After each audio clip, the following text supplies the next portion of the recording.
From the first spark of fire in a dark cave to the blinding light of the atomic age, it took humanity 200,000 years to go from survival to godhood. Welcome to Echoed Reality. Here, we don't just list dates, we uncover the forgotten patterns that shape our world. In this documentary, you are going to witness the entire timeline of human civilization. We will connect the dots between the fall of ancient empires and the rise of modern technology to answer one single question: where are we going next? The journey begins at the dawn of civilization. The history of our story started a very long time ago. About 3 billion years ago, we were floating around as tiny little atoms in the small petri dish of the world. Jump ahead to about 6 million years ago, and we see the first hominids appear, the family of primates that includes humans. 1.9 million years ago, Homo erectus was the first species to leave Africa and settle in other parts of the world. They had bigger brains than their primate ancestors. Around 400,000 years ago, the first evidence of the Neanderthals appeared. Their bodies were built for the cold weather in Europe and Western Asia. Their special facial features were some of the most human-like ever seen. Then came us, the only surviving species of the Homo group. But how did Homo sapiens rise to control the world through civilization? We begin our story in the rich lands of Mesopotamia in 4000 BCE, located between the great Tigris and Euphrates rivers and the Sumerian city of Uruk. Instead of hunting and gathering food like our ancestors did, the people of Uruk were able to develop a way to grow cereal grains like wheat and barley. However, turning cereal grains into food that could be eaten took a lot of work. In the beginning, they had to use an invention called a hand mill, which had 2 stones. As the grains were crushed between the 2 stones, the flour was collected in a container and saved for later use. This was the start of something great. This hard, complicated process was our modern world's first example of farming. We no longer had to hunt animals or pick berries for our food. By using human cleverness, we could create our own food source. This allowed Uruk to grow into a place with over 50,000 people. However, this change did affect the human body. The average height of men dropped a lot from 5'9" to 5'3", and for women they dropped on average from 5'3" to 5 feet. Instead of being the super athletes we were in the past, we were smaller, less noticeable farmers. People also became tied to their land, changing the very nature of what it means to be human. In the early 3000 BCE, according to legend, King Gilgamesh began his rule as a Sumerian king of his area. However, by the end of 3000 BCE, the Akkadians pushed out the Sumerians. Sargon the Great took power and conquered all of Sumeria. While in the Indus Valley in modern-day Pakistan, a new civilization was growing. The Indus Valley Civilization, 3300 to 1300 BCE, was most famous for its very advanced toilet system. The toilets were built with a seat and a chute that led to the underground drainage system. The sewage was then carried away from the homes through a network of covered drains, preventing disease from spreading. The waste was treated and thrown away outside of city limits, helping to keep the cities clean and healthy. While in Egypt, they were more interested in building pyramids than basic human plumbing. This was because in ancient Egyptian religion, it was believed that when a pharaoh died in the physical world, his spirit would continue to live on in the afterlife, where they would continue to rule forever and where they would be worshipped by the living. Inside these pyramids, the pharaoh's body was carefully mummified. This process was believed to preserve his physical form and help make sure his spirit's journey to the afterlife went well. The pyramid was also filled with offerings and treasures meant to give the pharaoh the things he would need in the afterlife.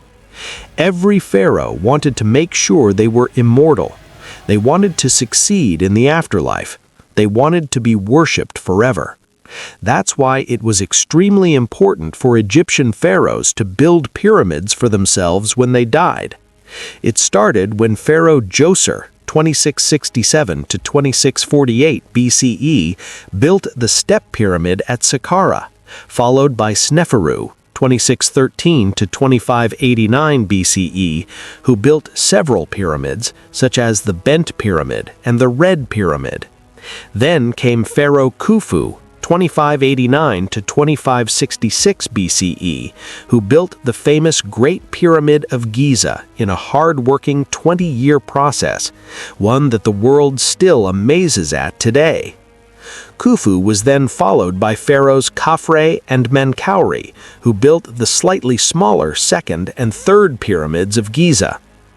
While over in China, in the year 2100 BCE, the first Chinese dynasty was beginning. Like the people of Mesopotamia, the Chinese depended heavily on farming, growing rice, wheat, and barley, among other crops. However, as legend has it, the Yellow River flooded. These huge floods would destroy all the crops, leading to massive hunger and suffering. However, not all was lost, because Yu the Great was on his way.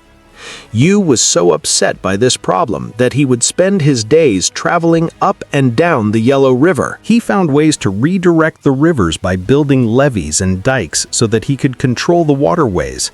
Then, after 13 years of hard work, the floods could no longer cause damage to the land. The people were very happy, and Yu was honored as a hero. That was the start of the first Chinese dynasty, the Xia dynasty. Though historians question if this tale is accurate, it does establish an important idea. The idea is that power should go to those who deserve it. A person who deserves total power should have total power. This idea would shape the world for years to come and cause the people of ancient China to follow him to create the first ever Chinese dynasty. While back over in Mesopotamia, around 1772 BCE, a Babylonian king named King Hammurabi created the basis of the legal system as we know it today. Hammurabi ordered the creation of a 7-foot-tall, 2-foot-wide stone slab. Written on it was a system of 282 laws that each person of his kingdom had to follow. Such laws included various laws, such as Law 1. If a man accuses another man of murder but cannot prove it, the accuser shall be put to death. Law 196. If a man destroys the eye of another man, they shall destroy his eye. Law 197 says, if he breaks another man's bone, they shall break his bone. Law 199, if he destroys the eye of a man's slave or breaks the bone of a man's slave, he shall pay 1/2 his price. However, what King Hammurabi did was create a society based on laws. He laid out strict laws, placing people into certain classes of life and value. Everyone was worth a different amount based on what class they were in society. There was no illusion of equality in ancient Babylon. Instead, it was pretty clear the value of a noble's bone was worth more than a common person's, which in turn was worth more than a slave's, an idea we continue to see throughout history. While in modern-day Turkey, a lesser-known civilization came to power, the Hittite Empire under the strong rule of the leader Labarnas, 1680 to 1650 BCE. He was a skilled ruler with a single vision in mind, uniting the Hittite city-states under a single rule. Labarnas led his army from city to city, conquering neighboring city-states and making alliances with their leaders. He was a smart diplomat, and he used his diplomatic skills to win over the hearts and minds of the people. Eventually, Labarnas became the ruler of all the Hittite city-states and established the empire.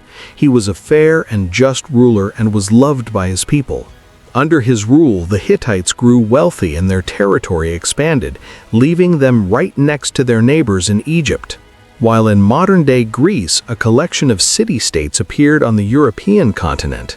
Mycenaean Greece, 1600 BCE to 1100 BCE, was ruled by an elite warrior society and consisted of a network of palace-centered states that developed strict, hierarchical political, social, and economic systems. At the head of this society was the king. However, unlike a unified civilization, each city was on its own. A city-state is a city that, with its surrounding territory, forms an independent state. The development of city-states such as Troy, Mycenae, and Pylos started to grow. The first remains of the Greek written language known as Linear B also started to appear. The first record of any Indo-European Greek record we have today. While back in Egypt, they started to create a social pyramid of another type, the Egyptian social pyramid. Like the Great Pyramid of Giza, it is bigger at the bottom and smaller at the top. At the bottom were the peasants and the slaves. They were responsible for doing all the manual labor. They worked on the lands. They would spend the day in and day out farming, producing food for all of Egypt. Then when the season to farm was over for the year, they would work on the pharaoh's massive building projects, literally building the pyramids. Slightly above the slaves came the artisans. They were the stonemasons, the plasterers, and the sculptors who created the fancy art the wealthy wanted, and for which Egypt is most known today. Then came the merchants who spent their days sailing the Nile, trading gold, papyrus, and linen to anyone who could afford it. They were well respected and able to make a good profit by selling. Then came the scribes. These masters of the written word would go to specialized scribe schools just to master the language of ancient Egyptian hieroglyphics.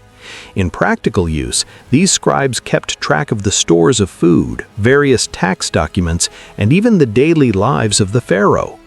After the scribes came the soldiers. The soldiers were given the job of protecting the Egyptian empire. They dedicated their lives to defend or make early strikes against their enemy. Generally, they were well fed. Then near the top came the government officials. These high-ranking government officials did important tasks at the top of society, like the viziers who ran the organizational tasks needed to run a civilization. The priests took care of the temples to make sure the gods were well cared for. The nobles oversaw specific regions of the empire and kept order in those regions. At the top, the purpose of everyone below was the pharaoh, the king, and the go-between for the gods and the world of men. The pharaohs were known to be supreme and all must obey them. When the pharaoh dies, he will be buried in a pyramid where he will help rule forever over the Egyptian empire. Egyptian society was created to serve the pharaoh. Taxes were taken from the farmers for the pharaoh, and artisans made unique crafts for him. The merchants made sure the pharaoh was well supplied with the needed goods. The scribes would follow the pharaoh and record his thoughts.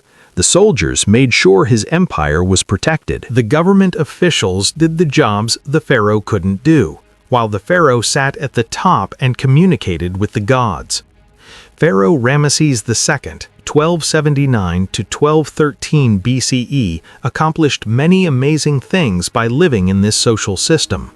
He organized the construction of the Temple of Abu Simbel, the Ramesseum, and the Temple of Karnak. He was also able to grow the Egyptian empire and reconquer lands lost by other pharaohs, except for the land claimed by the Hittite Empire. The Hittite king of the time, Mutawalli II, 1295 to 1272 BCE, was famous for ordering his troops to attack his Egyptian neighbors. Following the example of Labarnus, Mutawalli wanted to unify the world under Hittite rule. However, Ramesses had enough. Other pharaohs in the past have tried to stop the Hittites, but he knew if his empire was to ever succeed, he needed to attack back. His target is the city of Kadesh. Ramesses rode in on his chariot with 4 divisions of 20,000 men ready to fight and defeat Mutawalli. However, the Hittites already knew of the incoming Egyptian invasion through spying. They strengthened their city with 40,000 of his own men. A war was about to begin. Ramesses decided to split up his divisions to force Mutawalli out, but yet Mutawalli never did. This was a terrible mistake. Splitting up his forces left him exposed, unable to get an advantage, allowing Mutawalli and the people of Kadesh a chance for victory. Historians believe that all they did was come out from the protection of Kadesh and trap Ramesses II's forces and his army by the river. But yet for some unknown reason, they never did, leaving the Battle of Kadesh to end in a tie. After the battle, though, both sides decided it would be best to stop attacking each other, that they should live in peace and unity in this world. Then, after the death of Mutawalli, the new king, Hattusili III, took the throne of the Hittite Empire. Through messengers, in the year 1258 BCE, both Ramesses and Hattusili signed the first peace treaty to ever exist, reading in part, "Ramesses the great king, the king of the country of Egypt, shall never attack the country of Hatti to take control of a part of this country. And Hattusili, the great king of the country of Hatti, shall never attack the country of Egypt to take control of a part of that country." Then, a period of friendship happened between these two once warring nations. The Hittites were skilled in metalwork and taught the Egyptians to make better weapons and tools. At the same time, the Egyptians, masters of farming, shared their knowledge with the Hittites. Trade for the benefit of both civilizations. Both civilizations grew wealthy because of this. Peace can lead to wealth. The agreement was kept in place until around 1200 BCE, because that's when the Hittite Empire fell because of the constant attacks they faced from the Sea People, leaving the Hittite Empire to be lost in the pages of history. While on a continent far away, the first civilization in the Americas was taking root in modern-day Mexico. The Olmec civilization, 1200 BCE to 400 BCE, is often considered the mother civilization of Native American civilizations. However, sadly, not much is known about them, mainly due to their writing in hieroglyphs that historians still can't understand. One of the few remains we have are these 17 huge stone heads. In Mesoamerican culture, there is this belief that the head alone could contain a person's emotion, experience, and soul. We may not know their leaders' names like we do of other civilizations, like Ramesses and Hammurabi. When looking through the eyes of a stone head, we can still feel their presence, and in some ways, they remain immortal, remembered in history. For one day, we may learn who they are. While in the East, the Zhou dynasty, 1046 to 256 BCE in China, was taking its stride. The Zhou dynasty gained power because of the failures of the less important Shang dynasty. They believed in the idea of a mandate from heaven. This resulted in 4 principles in the Chinese dynasty structure that would be repeated over and over. 1. Heaven grants the emperor the right to rule. 2. Since there is only one heaven, there can only be one emperor at any given time. 3. The emperor's goodness determines his right to rule. And 4. No one dynasty has a permanent right to rule. A ruler and dynasty could lose the mandate from heaven, and the heavens weren't always on the side of the rulers. Over time, it will fade into another dynasty. The heavens would send signs of droughts, famines, floods, and earthquakes across the land, signaling they'd lost the blessing from above. This is how the Shang dynasty fell, and the Zhou dynasty grew to power. The Zhou dynasty brought another style of government and the creation of feudalism. The system was straightforward, leading to another social pyramid. At the bottom were the peasants, who were tied to the land and whose job was to grow crops for the empire. Then came the soldiers, whose job was to protect the lands from foreign invaders. Then the lords, who owned the land and taxed the peasants a portion of their crops. In turn, the lord gave some of their crops to the king, the person in charge of the whole empire. The king would then receive more crops and become very wealthy. All profits go to the king, and all work goes to the masses. Why would anyone just settle for a life of farming day in and day out? There are 2 reasons for this. The first reason was due to necessity. It took many more people to feed an empire and a family back then. And the second reason was philosophy. Towards the end of the Zhou dynasty, the beginning of Eastern philosophy was created. Confucius created a philosophy system called Confucianism, which is focused on the importance of respect, loyalty, and responsibility in all relationships in life. A central idea of Confucianism is called Li, which can be translated as rituals, customs, or manners. Li refers to the formal and informal social rules that guide how people behave. It is seen as maintaining order and harmony in social relationships. While Lao Tzu created another philosophy called Taoism. The word Tao means the way or the path, and Taoism teaches that people should try to align themselves with the natural flow of the universe rather than fighting against it. Live your life as peacefully with yourself as possible, and don't worry about external things outside your control. Just focus on your farming. One of the most famous ideas from Taoism is the idea of yin and yang, representing opposite and connected forces in nature, such as light and dark, hot and cold, or masculine and feminine. Taoism teaches that by balancing these opposing forces, people can achieve harmony and happiness. Confucianism and Taoism made life bearable for ancient Chinese farmers. But as time passed, the city-states that occupied ancient Greece grew. Around 800 BCE, the Greek cities started to realize that the land they occupied had very poor soil, so to grow an important crop of grain, they had to import it. That's why the Greek states had to colonize the world around them. The city-state of Miletus, at its height, had over 90 colonies throughout Europe growing food for the Greeks. At its height, the Greeks had set up colonies from modern-day Marseille in France to Rostov-on-Don in Russia. One of these new growing city-states was Rome. As legend has it, Romulus and Remus were twin brothers abandoned by their parents and placed into the river Tiber.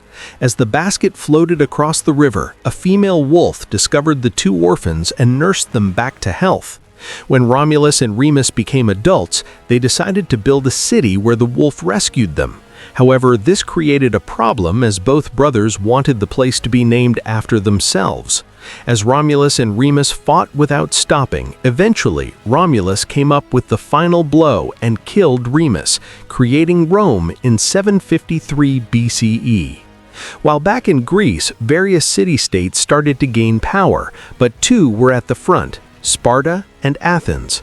Sparta was a military powerhouse.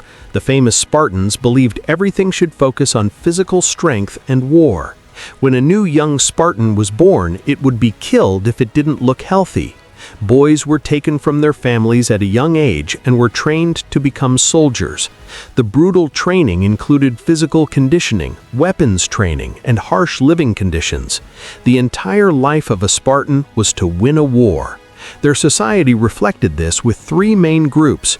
The ruling class consisted of aristocrats who held political power, the free non-citizens who were not allowed to participate in government but were still expected to serve in the military, and the helots, a group of enslaved people that provided labor for the Spartan state. Life in Sparta was harsh, brutal, and military-focused. While their neighbors up north were experimenting with this idea of democracy, Athenian democracy was a highly complicated mess. There were two branches, the Council of 500 and the Assembly. The Council of 500 was selected randomly by a process known as sortition. Athens itself was made up of 10 different tribes. Each tribe was responsible for providing 50 citizens to serve for 1 year in the Council of 500 through random selection. Each qualified citizen would be given a personalized token. Those tokens were inserted into a particular machine called the claritarion. This long-lost technology included tubes and balls which somehow selected 50 residents of each tribe to join the famous Council of 500. While in the assembly, there was a system in place that said that every single citizen had a vote. Of course, to be a citizen, you had to be a male and not a slave, and either born in Athens or to Athenian parents. The Council of 500 would create the agenda for the main assembly to vote on, because over 30,000 people could have a vote at any given time. It was total chaos. So to calm this, the council would nominate 9 presidents the morning of the meeting, and it was their job to make sure all the rules and procedures were being followed. Since they were appointed right before the assembly met, they were almost impossible to bribe. Somehow, the assembly would loudly vote on whether a bill would pass. They would vote on matters like appointing generals, various laws, and other government business.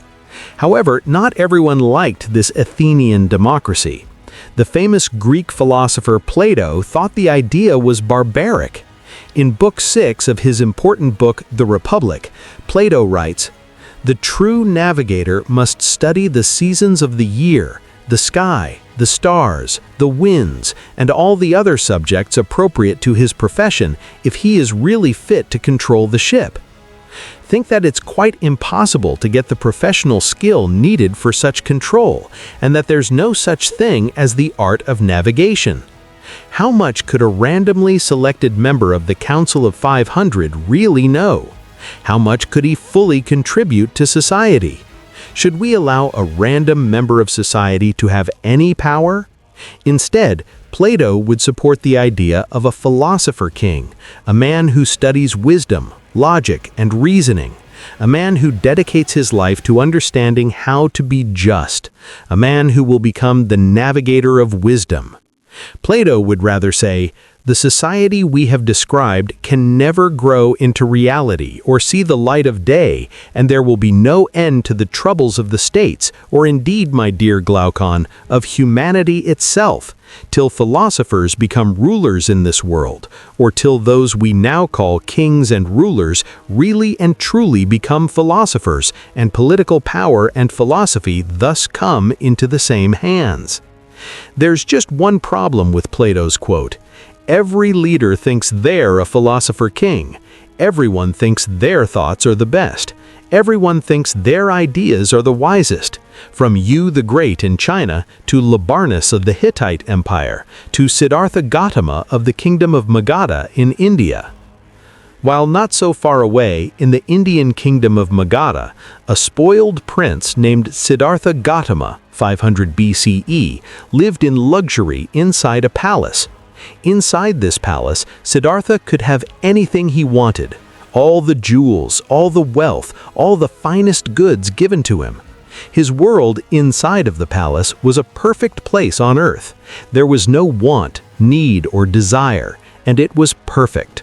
Until he went outside his palace compound, the only place he ever knew. As he took his first steps outside of his palace, what he saw struck him deeply.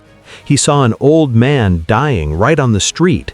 In front of him, he realized that the human experience wasn't something that was perfect and wonderful. Instead, it was death. As Gilgamesh realized many years ago, this was an unavoidable part of the human experience. Siddhartha left his life of luxury behind and began a quest for knowledge and enlightenment. He studied with spiritual teachers and meditated for many years, searching for answers to life's big questions. Finally, after 6 years of seeking, he sat down under a fig tree and meditated until he achieved enlightenment. Enlightenment is a state of inner peace in which one has gone beyond the limitations of the ego and is in touch with a universal consciousness or divine essence. It isn't a fixed and permanent thing, but rather an ongoing process of growth and development. But under that fig tree, Siddhartha became known as the Buddha, or the Awakened One. He would spend the rest of his life traveling the countryside, helping people get close to enlightenment. Darius was determined to follow in his father's footsteps and take over the world. After finishing their rule over the city-state of Ionia, the Persians were on a quest to take over Greece. Darius and his 20,000 men came to the city of Marathon in the year 490 BCE, a city 26.2 miles away from Athens. The Athenians were greatly outnumbered with only 10,000 men, As the Persians were trying to regroup, the powerful Greek hoplites crushed the weaker Persian foot soldiers by defeating the wings before turning towards the center of the Persian line. The remaining parts of the Persian army fled to their ships and left the battle. Early historians believe the battlefield had 6,400 Persian bodies, while the Athenians lost only 192. So the Persians retreated, and an Athenian messenger named Pheidippides ran the 26.2 miles from Marathon to Athens, announcing with joy how the Athenians just beat the mighty Persian Empire. All of Athens went crazy with this fantastic news. This led to Pheidippides' historic run to be written into history as the world's first marathon. However, the Persians weren't done. Even with Darius I dying of mysterious reasons, his son, Xerxes I, took over the crown and wanted to complete his grandfather's legacy. In 480 BCE, Xerxes I wanted revenge, so he brought his enormous invasion force of over 100,000 soldiers and was determined to conquer Greece. Then, at a narrow pass at Thermopylae, the Spartan king Leonidas had his force of 7,000 Spartans hold the defense. Leonidas knew of his disadvantage and developed a bold and daring plan to defeat the Persians. Rather than waiting for the Persians to attack, Leonidas ordered his soldiers to make a surprise attack on the Persian camp, catching the Persians off guard and disrupting their formation. Despite their success, the Greek army was eventually overwhelmed by the Persians, who attacked from all sides and eventually broke through the Greek defenses. Leonidas and his soldiers fought with courage and determination, but they were eventually defeated. Then came the Battle of Salamis, where the Greeks could change the direction of the war. In a naval battle between the 500 Persian triremes and 300 Greek triremes, it didn't look good for the Greeks. Still, the great Athenian general Themistocles used his plan to move the Persian fleet into the narrow straits of Salamis and hit the enemy fleet so hard that it had nowhere to retreat. After a massive sea battle, Themistocles won Greece the victory and changed the course of the war. The Persians still had their goal: conquer the Greek city-states. Xerxes had returned to Persia, leaving Persian general Mardonius in charge of the Persian force for the biggest battle yet. After peace talks failed, Persia knew they had to attack. As the Persians sent their troops to Plataea, the Greeks knew they had to work together. With 30 various Greek city-states working together, they were able to fill the massive 110,000 hoplite army with the main purpose of defeating Persia. Though that was nothing compared to the estimated 150,000-man army of Persia, the battle was fierce and intense, with both sides fighting with ferocity and determination. The Greek hoplites continued to be effective against the Persian cavalry and archers. The Greeks also smartly used the terrain, fighting on a slope that helped offset the Persian numerical advantage. In the end, the Greeks defeated the Persian forces and secured a decisive victory. The Persians suffered heavy losses, and Mardonius was killed in the fighting. The Battle of Plataea marked the end of the Greco-Persian Wars and the Persian threat to Greece. After the Persian War, life in ancient Greece was amazing. A golden age of culture was upon us. With no longer having to face the threat of war, Athens was able to create architectural wonders such as the Parthenon. The Parthenon sits upon the Athenian Acropolis, a tall hill overlooking the city of Athens to show its wealth and culture. No matter where you go in Athens, you can still see the great Parthenon, even today. Then came the theater. Around this time, the state would sponsor the best poets to create stories in the Athenian festival called the City Dionysia, a festival designed to worship the Greek god of theater and fertility Dionysus, creating playwrights such as Sophocles, Aeschylus, and Aristophanes. States were hungry for power. Athens was recruiting city-states into their Delian alliance, while Sparta was recruiting city-states into their Peloponnesian alliance. Both Sparta and Athens felt like they should control the city of Corcyra. That's why in 434 BCE, war came to the Greek peninsula, resulting in naval battles such as the Battle of Sabota and the Battle of Pylos. By 421 BCE, a short peace was negotiated. However, this peace would not last, and Athens had their eyes on Sicily. At first, the expedition was going well. The Athenians established alliances with several Sicilian cities and won several minor fights against the Sicilian forces. But soon, Alcibiades, one of the greatest naval generals in history, was called back to Athens to face charges of sacrilege. The Athenian fleet was left without his leadership. In his absence, the expedition began to fall apart. The Athenians could not take the city of Syracuse, which had strengthened its defenses and was well prepared for a siege. The Sicilians were helped by reinforcements from Sparta, which saw an opportunity to strike a crippling blow against its arch-rival Athens. The Athenians suffered from a lack of supplies and were affected by disease. At the same time, the Syracusans launched a series of surprise attacks and ambushes. Finally, after months of difficult fighting, the Athenian fleet was destroyed in a decisive battle.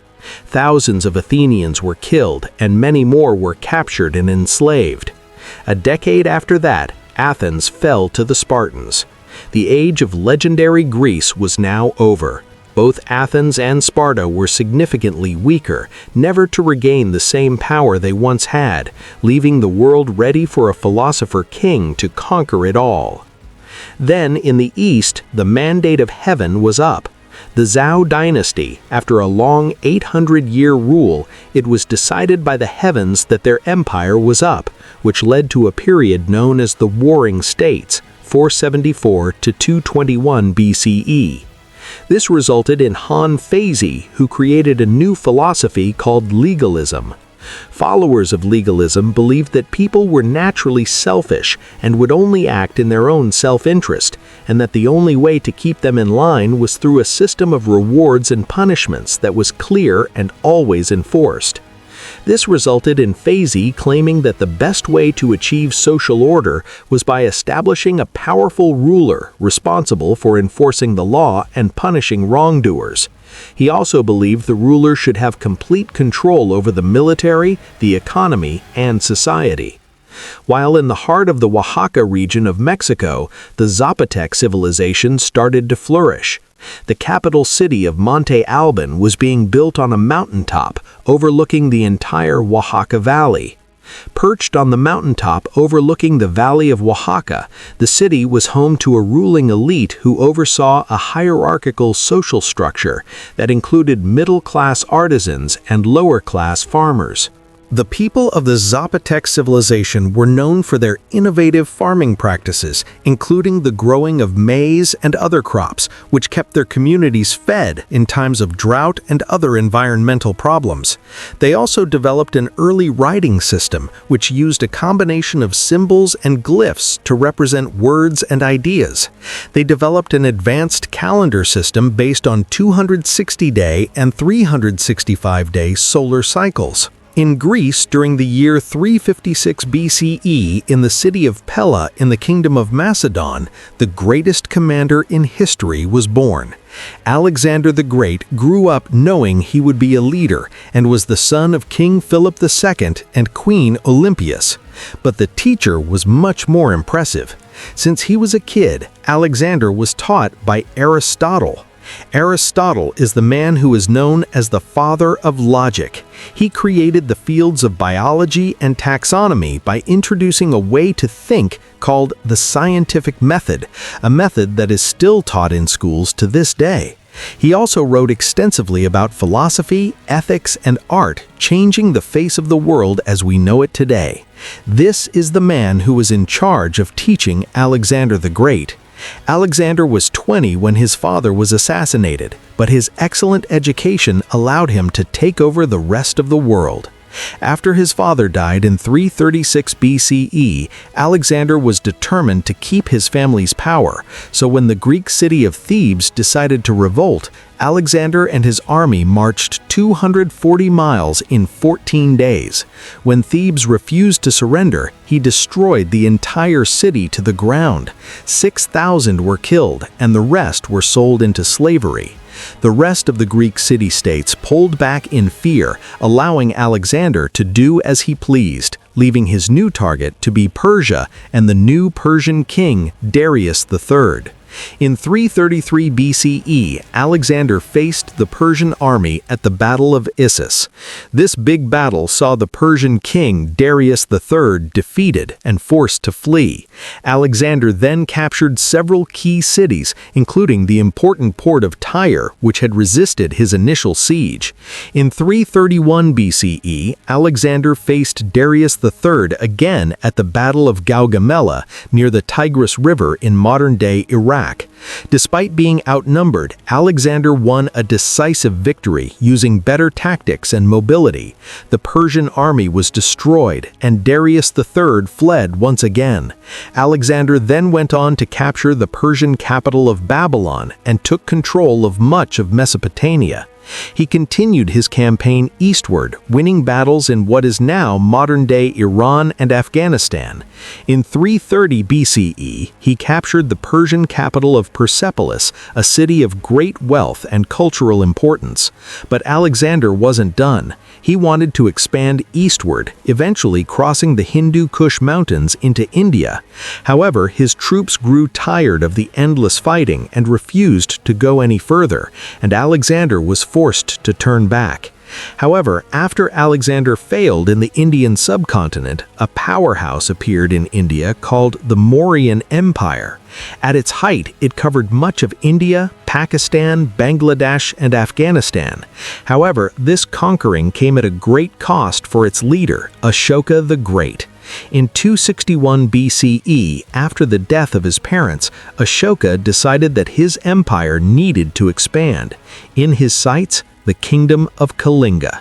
The war was bloody. The war was fierce. Over 100,000 people died. Ashoka couldn't sleep with himself. He didn't know how to deal with his actions that resulted in so much death, so he turned to the teachings of the Buddha. Under Ashoka's rule, the Mauryan Empire became known for supporting Buddhist teachings and promoting non-violence. Ashoka issued a series of edicts inscribed on rocks and pillars throughout the empire that promoted principles such as kindness, respect for all religions, and the ending of slavery. These traits were not shared in the West by Alexander. In the West, it was considered honorable to die in combat, and a hero's death would be remembered forever. A farmer will die in anonymity. Alexander died a few years later in Babylon at the age of 32. Throughout his expedition, Alexander was spreading Greek ideas founded by his once wise teacher, bringing the rise of Greek ideals across the land, starting the seeds of the Western cultures we see today. Once Alexander died, his empire just could not hold itself together. His generals fought over who should be the leader of this great empire. Everyone wanted power, yet infighting left it to waste in oblivion. Eventually, in 323 BCE, after senseless wars, the Greek generals divided the world into three major empires: the Ptolemies in Egypt, the Seleucids in the east, and the Antigonids in Greece. Ptolemy, one of Alexander's generals, led Egypt into a period of wealth. Inspired by his former leader, Ptolemy built the Library of Alexandria, a hub for intellectual scholarship. Intellectuals from all over would come to the library to exchange ideas and thoughts throughout the world, leaving us to have great philosophers like Plato and Aristotle to be the backbone of our culture. While the general Seleucus was given the keys to the city of Babylon, Babylon at this time was a cultural hub, melting Greek, Persian, Indian, and Central Asian cultures. Seleucus, though, preferred Greek ideas and Greek language. The Seleucid Empire was at its height during the reign of King Antiochus III, 223 BCE to 187 BCE. Under King Antiochus III, the Seleucids covered a vast territory from modern-day Turkey to modern-day Pakistan, one of the largest empires on record until the rise of the Romans. While the Antigonids did not have nearly as much success, by the time Antigonus I took power, the Greeks were just a shadow of what they once were. The age of the Greeks was behind us. The Ptolemies, the Seleucids, and the Antigonids went astray from the Roman Empire. However, for Rome to rise, it had to face a powerful foe, Carthage. Both Rome and Carthage wanted the same city-state, Messina, on the island of Sicily. This would give either civilization a foothold to grab power in the Mediterranean. The First Punic War was upon us, and after 20 years of fighting in the year 241 BCE and the defeat of Carthage, the Treaty of Lutatius was signed. The peace, though, was short-lived. In 218 BCE, the Second Punic Wars began, when the Carthaginian general Hannibal invaded Italy with his army, including elephants, to conquer Rome. Hannibal won several early battles, including the Battle of Cannae in 216 BCE, but he was eventually defeated by the Roman general Scipio Africanus at the Battle of Zama in 202 BCE. The war resulted in the complete defeat of Carthage, which was forced to give up its territories to Rome, and the end of the Carthaginian Empire. There was no doubt in the world anymore that it was time for the Romans to take charge in the West. While in the East, after the end of the Warring States period, Qin Shi Huang and the Qin dynasty were in absolute power, 221 BCE to 206 BCE. Qin was determined to turn diverse China into a unified Chinese empire. He divided the lands into 36 command areas, supervised by a governor, military commander, and imperial inspector. It was expected that you followed the will of Qin, or else you would face harsh penalties. These were the basic ideas of legalism in action: strong government, harsh laws, and accepting that humans were naturally selfish. However, their mandate from heaven ran out quite quickly. After Qin Shi Huang's death, China was in chaos with another dynasty rising. Liu Bang, leader from 206 to 195 BCE, after leading a revolt against the Qin, was declared emperor of the new Han dynasty. Instead of following the strict legalistic mindset of the Qin, Liu decided to make his empire a Confucianist paradise. The ideals of moderation, virtue, and piety as set through Confucianism were spread throughout the empire, weaving the cocoon of a powerful dynasty. During the Han dynasty, the production of silk was ever increasing, and the idea of profits was in the minds of all. So in 138 BCE, Emperor Han Wu sent an imperial convoy to make contact with cultures of Central Asia and the Mediterranean. Then, after the routes were established, Chinese merchants and traders would bring their silk across the Silk Road to the Middle East and eventually Europe, where it would be sold at high profits. Though in the beginning, the route was relatively short because in 97 BCE, Ambassador Gan Ying was sent to Rome with gifts of silk for their empire. However, Gan only got as far as Mesopotamia because he was told by the Parthians, the ruling empire in Iran at the time, that the journey would take years.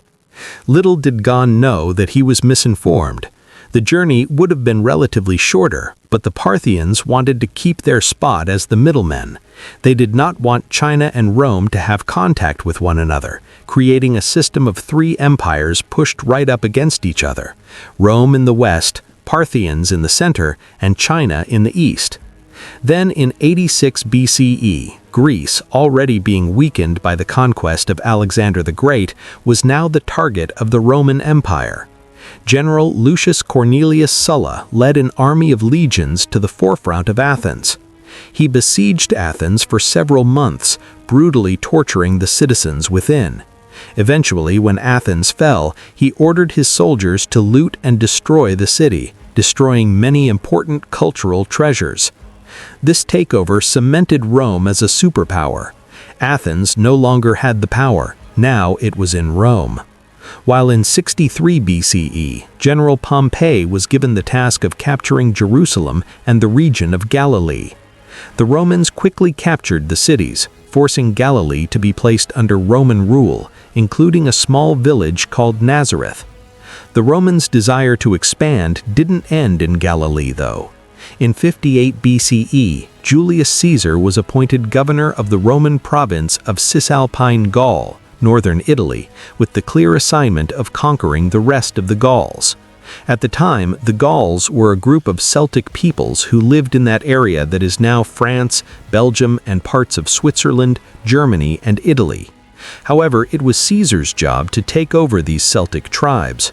The Gauls, who were determined to keep their independence, all had to work together under the leadership of Vercingetorix in a last-ditch attempt to stop the Romans. As Caesar brought his troops to Alasia in 52 BCE, war was upon us. Alasia was surrounded by a double wall and a ditch with additional protections on the town's hills. Vercingetorix had gathered a large force of Gallic warriors inside the town, while Caesar had assembled a sizable Roman army outside the walls. Caesar realized that a direct assault on the town would be difficult, so he surrounded the Gallic forces and starved them into submission. He ordered the construction of a series of protections around Alasia, including a circumvallation wall that encircled the town and a second wall and ditch that faced outward to defend against any attempts to break out. Over several weeks, Caesar's forces engaged in a difficult siege of Alasia, with both sides suffering heavy losses. The Gallic warriors inside the town made several attempts to break out, but they were pushed back by the Roman forces. The tide of the battle turned in favor of the Romans when a second Gallic army, led by Vercingetorix's ally Commius, attempted to relieve the siege. Caesar sent a group of his forces to intercept the Gallic reinforcements. After a fierce battle, the Roman soldiers won. With his forces surrounded and facing starvation, Vercingetorix was forced to surrender. He came out from Alasia and offered himself as a prisoner to Caesar, effectively ending the Gallic resistance to Roman rule.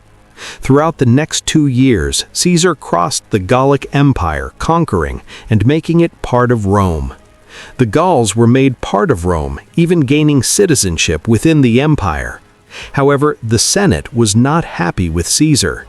Even though he had great success against the Gauls, the Roman Senate wanted him to stop. They did not like the popularity Caesar was gaining or the power he was controlling. So the Roman Senate called upon Caesar to resign his command and disband his army, or risk being declared an enemy of the state. This led Caesar to an important choice to make. Will he either follow the will of the Roman Senate or ignore them and start a bloody civil war? Roman law at the time said that any general from crossing the Rubicon River and entering mainland Italy with a standing army without the clear permission of the Roman Senate was breaking the law. To do so would be treason, and this tiny stream would reveal Caesar's intentions and mark the point of no return. Civil war was coming as Caesar and his army marched over the Rubicon. Battles in Corfinium and Pharsalus showed the Senate that Caesar was a worthy foe. So the Roman Senate appointed his son-in-law, Gnaeus Pompey, to lead the Roman forces against his father-in-law. Both parties knew the importance of Spain because it provided a link between Italy and the rest of Europe. The two armies clashed near the town of Ilerda in northeastern Spain. Caesar's army was significantly outnumbered, but he was able to use his better military tactics and training to gain the upper hand in the battle. After several days of intense fighting, Caesar won, forcing Pompey's forces to retreat, declaring Caesar as the new leader of Rome. When Caesar made it back to Rome, the crowds were chanting, "Hail Caesar! Hail Caesar!" The people then decided that he would be the dictator of Rome for life. Caesar immediately set to work, putting in place a series of reforms and policies aimed at improving ordinary Romans' lives and strengthening the central government's power. He ordered the construction of new infrastructure such as roads, bridges, and aqueducts, which helped to connect different parts of the city and improve trade and commerce. Caesar also made a series of political and social reforms, including granting citizenship to many people living in the Roman Empire and creating new laws and customs that were based on Roman practices. He encouraged the spread of the Latin language and culture throughout the city and established the Julian calendar, which is the basis of the calendar we use today. However, Caesar's reign was short-lived because 2 years later in 44 BCE, he was stabbed to death by two loyal senators, Cassius and Brutus. The assassination of Caesar led the Roman world into chaos. The world was filled with groups fighting for government control without a strong leader. Octavian, Caesar's son, who was 18 then, came to Rome to claim his inheritance and claim his place in the political landscape. He quickly joined forces with Caesar's loyal lieutenant Mark Antony. Together, they defeated Caesar's assassins at the Battle of Philippi in 42 BCE. However, tension soon arose between Octavian and Antony, as both men competed for control of the Roman Empire. In 31 BCE, their forces clashed in the naval Battle of Actium, which resulted in Octavian winning as the clear victor. Antony fled to Egypt with his lover Cleopatra, and the two committed suicide the following year. With Antony's defeat, Octavian became the undisputed ruler of Rome. In 27 BCE, he was appointed Augustus and became the first Roman emperor. During Augustus's reign, a man who would change the world was born in the Roman-occupied city of Bethlehem, Jesus Christ. The Moche civilization was able to build large structures like the Huaca del Sol and Huaca de la Luna, impressive pyramids that were the center of their religions. They also created advanced fertilization techniques that used bird droppings as fertilizer. Their highly centralized government made everyone know their place in society. While a little bit more south, the Nazca civilization is one filled with mystery. The people of Nazca created a series of large-scale geoglyphs consisting of hundreds of individual figures, including geometric shapes, animals, and human-like figures. By removing the dark reddish-brown iron oxide-coated pebbles covering the surface of the Nazca Desert, these lines are now called Nazca lines, the purpose of which is still unknown to this day and subject to conspiracy theory today. Around 100 AD, the Zapotecs started establishing Monte Alban, their capital. It was one of the first examples of urban planning in the Americas. The city was laid out in a grid pattern with main roads and smaller side streets leading to plazas and public buildings. The city was also divided into different districts, each with specialized functions such as residential, government, and religious, leaving it to be in use for 1,000 years after that. While back in Rome, after the end of Trajan's reign in 117 AD, a new emperor with a purpose was in power. Hadrian was a man given a nearly impossible task, keeping the massive Roman Empire under one rule.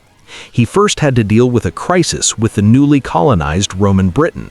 Like their predecessors in Judea, the Roman Brits did not like being Roman, so they started to cause unrest, and in the eyes of Hadrian, a real threat of revolution was on his mind.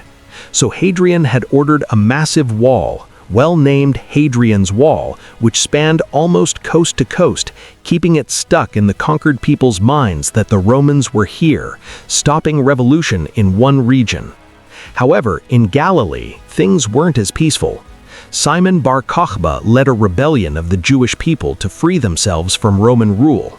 You see, Rome was developing a new city called Aelia Capitolina over the ruins of Jerusalem from the last revolt, with temples dedicated to polytheistic gods like Jupiter.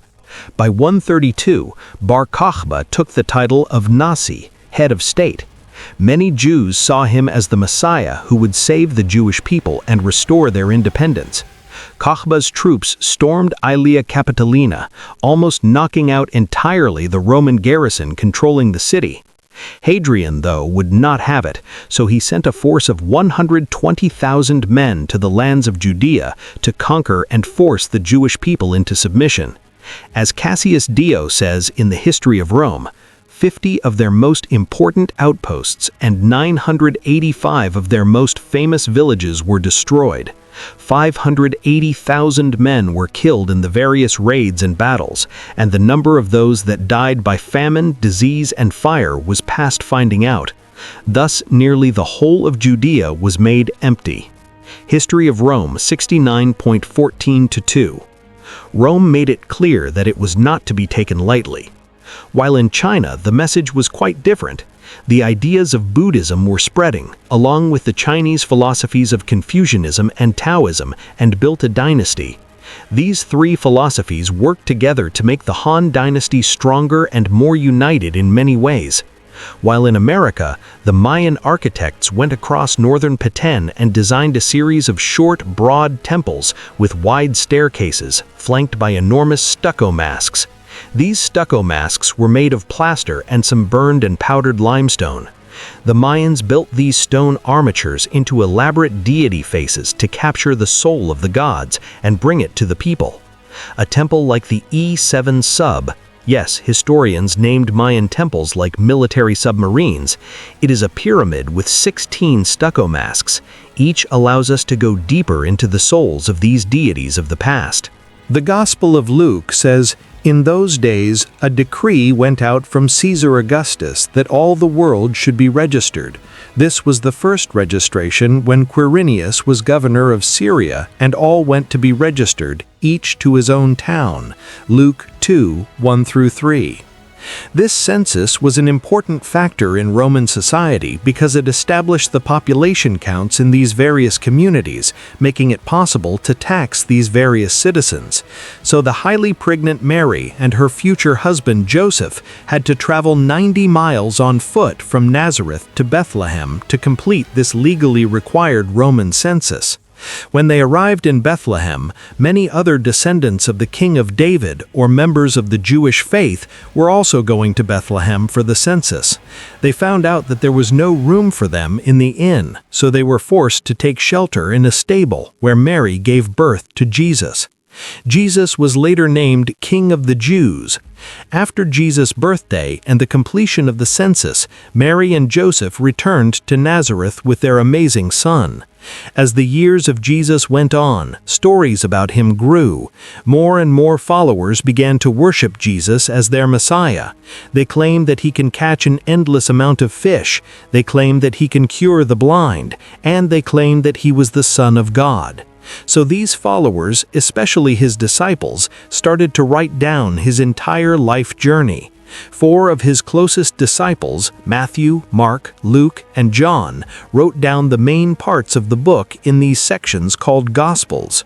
Each of these Gospels covered almost all of the same events, the story of the life of Jesus Christ. This narrative testimony of a child born in a stable changed the world forever. Even though many loved Jesus, some viewed him as a threat. Emperor Tiberius succeeded Augustus and reigned from 14 AD to 37 AD. Tiberius was famous for his delators, a network of informants rewarded for spying and reporting on suspected traitors and criminals. Criminals reported on by the delators had to face a treason trial, often resulting in executions or forced suicides. His prefect of Judea at the time, Pontius Pilate, was no stranger to the harsh punishment of traitors. As Jesus was influencing more and more people, he became more of a political threat. So following the guidelines of Emperor Tiberius, Pilate was given no practical political choice other than to execute Jesus on a cross. Roman law was clear then: one must follow the emperor's will or else they will die. As Jesus was crucified on the cross, a new religion was born, Christianity. In the beginning, Christianity was just a small group of Judaism. Nevertheless, its growth would be unmatched. Paul of Tarsus would take the word of his chosen Lord across the known world, from Greece to Turkey to Syria. The word of Jesus Christ spread. His missionary tales are now documented in the New Testament as the Book of Acts. The more Paul went to different places, the more followers he gained. On the same token, it created more enemies. The divide between monotheism and polytheism was on the rise. It was beginning to get a lot tougher for Romans to accept a religious population that didn't believe in gods like Mars and Jupiter. So when the Great Fire of Rome happened in July of 64 AD, Emperor Nero quickly blamed it on the Christians. The Great Fire was an event that destroyed 2/3 of the city of Rome. So in order to pay for these massive repairs, Nero made heavy tributes across the empire to meet at least a portion of the costs. Nero also started to print more Roman currency, creating an inflationary effect for the first time in the empire's history. However, the people who lived under Roman rule, who weren't in Rome proper, were upset by this new policy. So in the holy city of Jerusalem in 66 AD, a revolt was on. At first, the first Jewish revolt succeeded, and the Jewish forces quickly pushed out the unprepared Roman army. Then the rebels gained some ground in the neighboring villages in Galilee. In response, the Roman Emperor Nero sent the general Vespasian to meet the Jewish forces, a mission that pushed most rebels into Jerusalem proper. By the time Vespasian was proclaimed emperor in 69 AD, then around Passover in 70 AD, Vespasian and his forces sieged the city, running it out of food and water. Within the walls of Jerusalem, the Jews started to fight within, leaving them more vulnerable to attack. By August, the Romans broke through the defenses, killed much of the population, and destroyed many of their holy sites. With the Jews destroyed, the strength of polytheism lived on. Then, in 98 to 117 AD, under Emperor Trajan, the Roman Empire was able to expand to its greatest territorial extent, spanning all the way from modern-day Britain to the Persian Gulf. Roman rule was everywhere, except in the Americas, because the Romans didn't even know they existed. In the Americas, we can see the growth of various civilizations across the Andes, located in modern-day Peru and Chile. In the Middle East, a new empire was appearing, with roots in the past. A man named Ardashir claimed to have royal blood that traced all the way back to Cyrus the Great. Ardashir claimed that he should be the true ruler of the Persian Empire, not those frauds of the Parthians. Ardashir was able to unite the various tribes of Persia. In 224 AD, Ardashir I led his forces against the Parthian king Artabanus V in a major battle at Hormozgan. The Sasanian forces, known for their cavalry, defeated the Parthians and captured Artabanus V. With this victory, Ardashir I declared himself king and established the Sasanian Empire. Ardashir I quickly established a centralized government and built a new capital at Ctesiphon on the Tigris River. He re-established the Zoroastrian religion, which had been suppressed by the Parthians, as the empire's official religion. He also built a powerful military machine with skilled cavalry and archers. He began to expand his territory by conquering neighboring regions. As the Parthians were on their way out, so were the Han. The Han dynasty's downfall was marked by political instability, economic problems, external threats, internal rebellions, and power struggles. The weakening of central authority allowed regional warlords to seize power, and the government's attempts to address economic issues were unsuccessful. External threats and rebellions weakened the dynasty even further. A warlord named Cao Pi declared himself emperor and established the Wei dynasty, officially ending the Han dynasty. While back in Rome, Emperor Diocletian, 284 to 305, faced a problem. Rome was becoming too large and impossible to manage. So Diocletian created the Tetrarchy and divided the region into 4, where each region was governed by a separate emperor. Within the Tetrarchy, there were 2 types of emperors, Augustus and Caesars. Diocletian chose Maximian to be his equal Augustus, while Galerius and Constantius were appointed to be Caesars.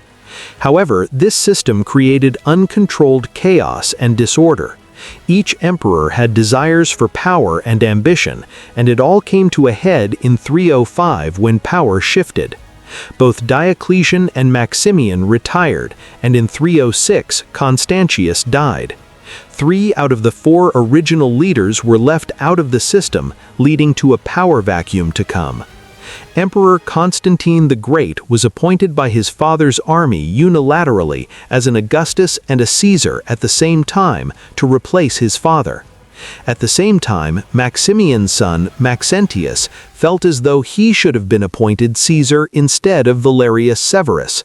So in 307, Maxentius sent his army and forced Valerius Severus to surrender. In 308, Galerius appointed Licinius to replace him. So on the west side of Rome, two emperors wanted to rule. Constantine ruled over Gaul and Britain, and Maxentius ruled Italy and North Africa.